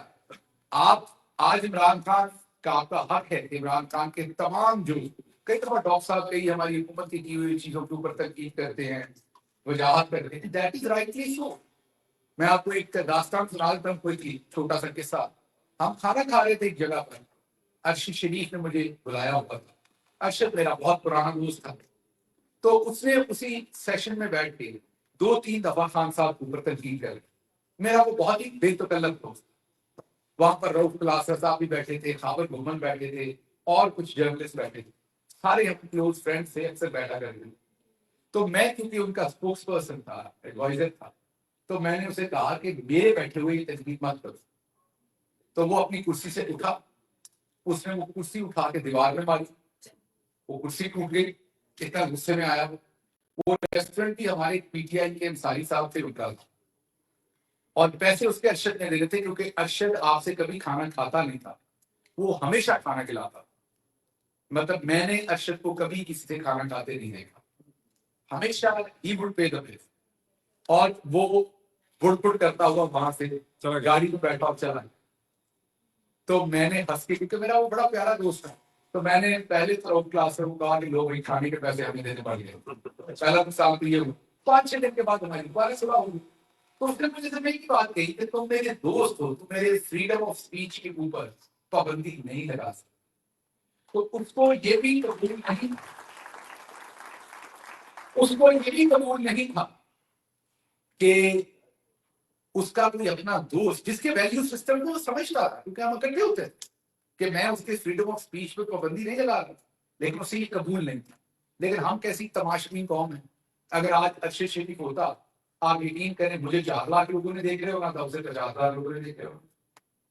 آپ میں سے کتنے لوگ ہیں جو ارشد شریف کو یاد کرتے ہیں, اس کے شان جو اس کی شان. حالانکہ میں آپ کو بتاتا ہوں کہ اس کی لیگ کا جرنلسٹ جو ہے وہ اس پیڑھی میں نہیں ہے. پچھلی میں ہو تو ڈاکٹر صاحب بتا سکتے ہیں, وجاہت بتا, اس لیے نہیں کہ وہ شہید ہو گیا, ہم قبر کو بھی پوچھتے تھے. میں جنرلی جب وہ زندہ تھا میں اس سے انٹریکٹ کرتا تھا. تو اس کی لیگ کا کوئی بندہ موجود میری نظر میں تو پاکستان کے سسٹم میں جرنلزم کی دنیا میں کوئی اس کی لیگ کا پاس بھی نہیں. لیکن کیا ہم اپنے ہیروز کو آئیڈلائز کرتے ہیں اس طرح سے, انہیں سیلیبریٹ کرتے ہیں کوئی اور ہیرو پیدا ہو؟ ہم کھوتے, گدے, گھوڑے سب ایک جگہ باندھتے ہیں, اور اس سے کیا ہوتا ہے کہ جو گندے کام کرتا ہے وہ بھی بہت رہے, جو اچھے کرتا ہے وہ بھی بہت رہے. تو نیم اور شیم کریں ان سب لوگوں. یہ جو سی سی پی او لاہور ہے اس ٹائم, اس کے کئی رشتے دار کو آپ جانتے ہیں, اٹھائیں فون. اور میں یہ نہیں کہہ رہا گالیاں, مہذب طریقے سے کہیں گے یعنی کیا چپے مار رہے ہیں. یہ جو آئی جی ہے اس کے رشتے دار آپ کو پتا ہوں, یہ جتنے ججز بیٹھے ہوئے آپ کو ان کے پتا ہوں, ان لوگوں کو نیم اینڈ شیم کریں تو آپ دیکھیں گے. اور تو ہم کچھ نہیں کر سکتے, یہ کم از کم ایک سوشل انصاف ہے جو آپ فوری طور پر گالی گلوچ کبھی نہ کریں, نہ مار پیٹ کریں نہ گالی گلوچ کریں. اور بڑے طریقے آپ کسی شادی میں باجوہ صاحب کے ساتھ یہ سب سے زیادہ ہوا, یہ دونوں سینئر جرنلسٹ آپ کو رپورٹ کریں گے. مجھے ان کے اور میرے کامن ریٹائرڈ آرمی کے بہت سینئر آفیسر دوست تھے, انہوں نے مجھے خود بتایا کہ باجوہ صاحب اکیلے کھڑے تھے شادی میں, کوئی ان سے ہاتھ نہیں ملا. یہ کریں ان لوگوں کے ساتھ تو کم از کم شاید ان کو تھوڑا سا خیال ہے. باقی نہ انہیں اللہ کا کوئی ڈر ہے اور نہ ہی پاکستان کے قانون کا ڈر ہے, وہ جو انہوں نے بتایا. تو انصاف آپ نے خود دینا ہے, کسی اور نے نہیں دینا. بہت شکریہ. I think it was 50 minutes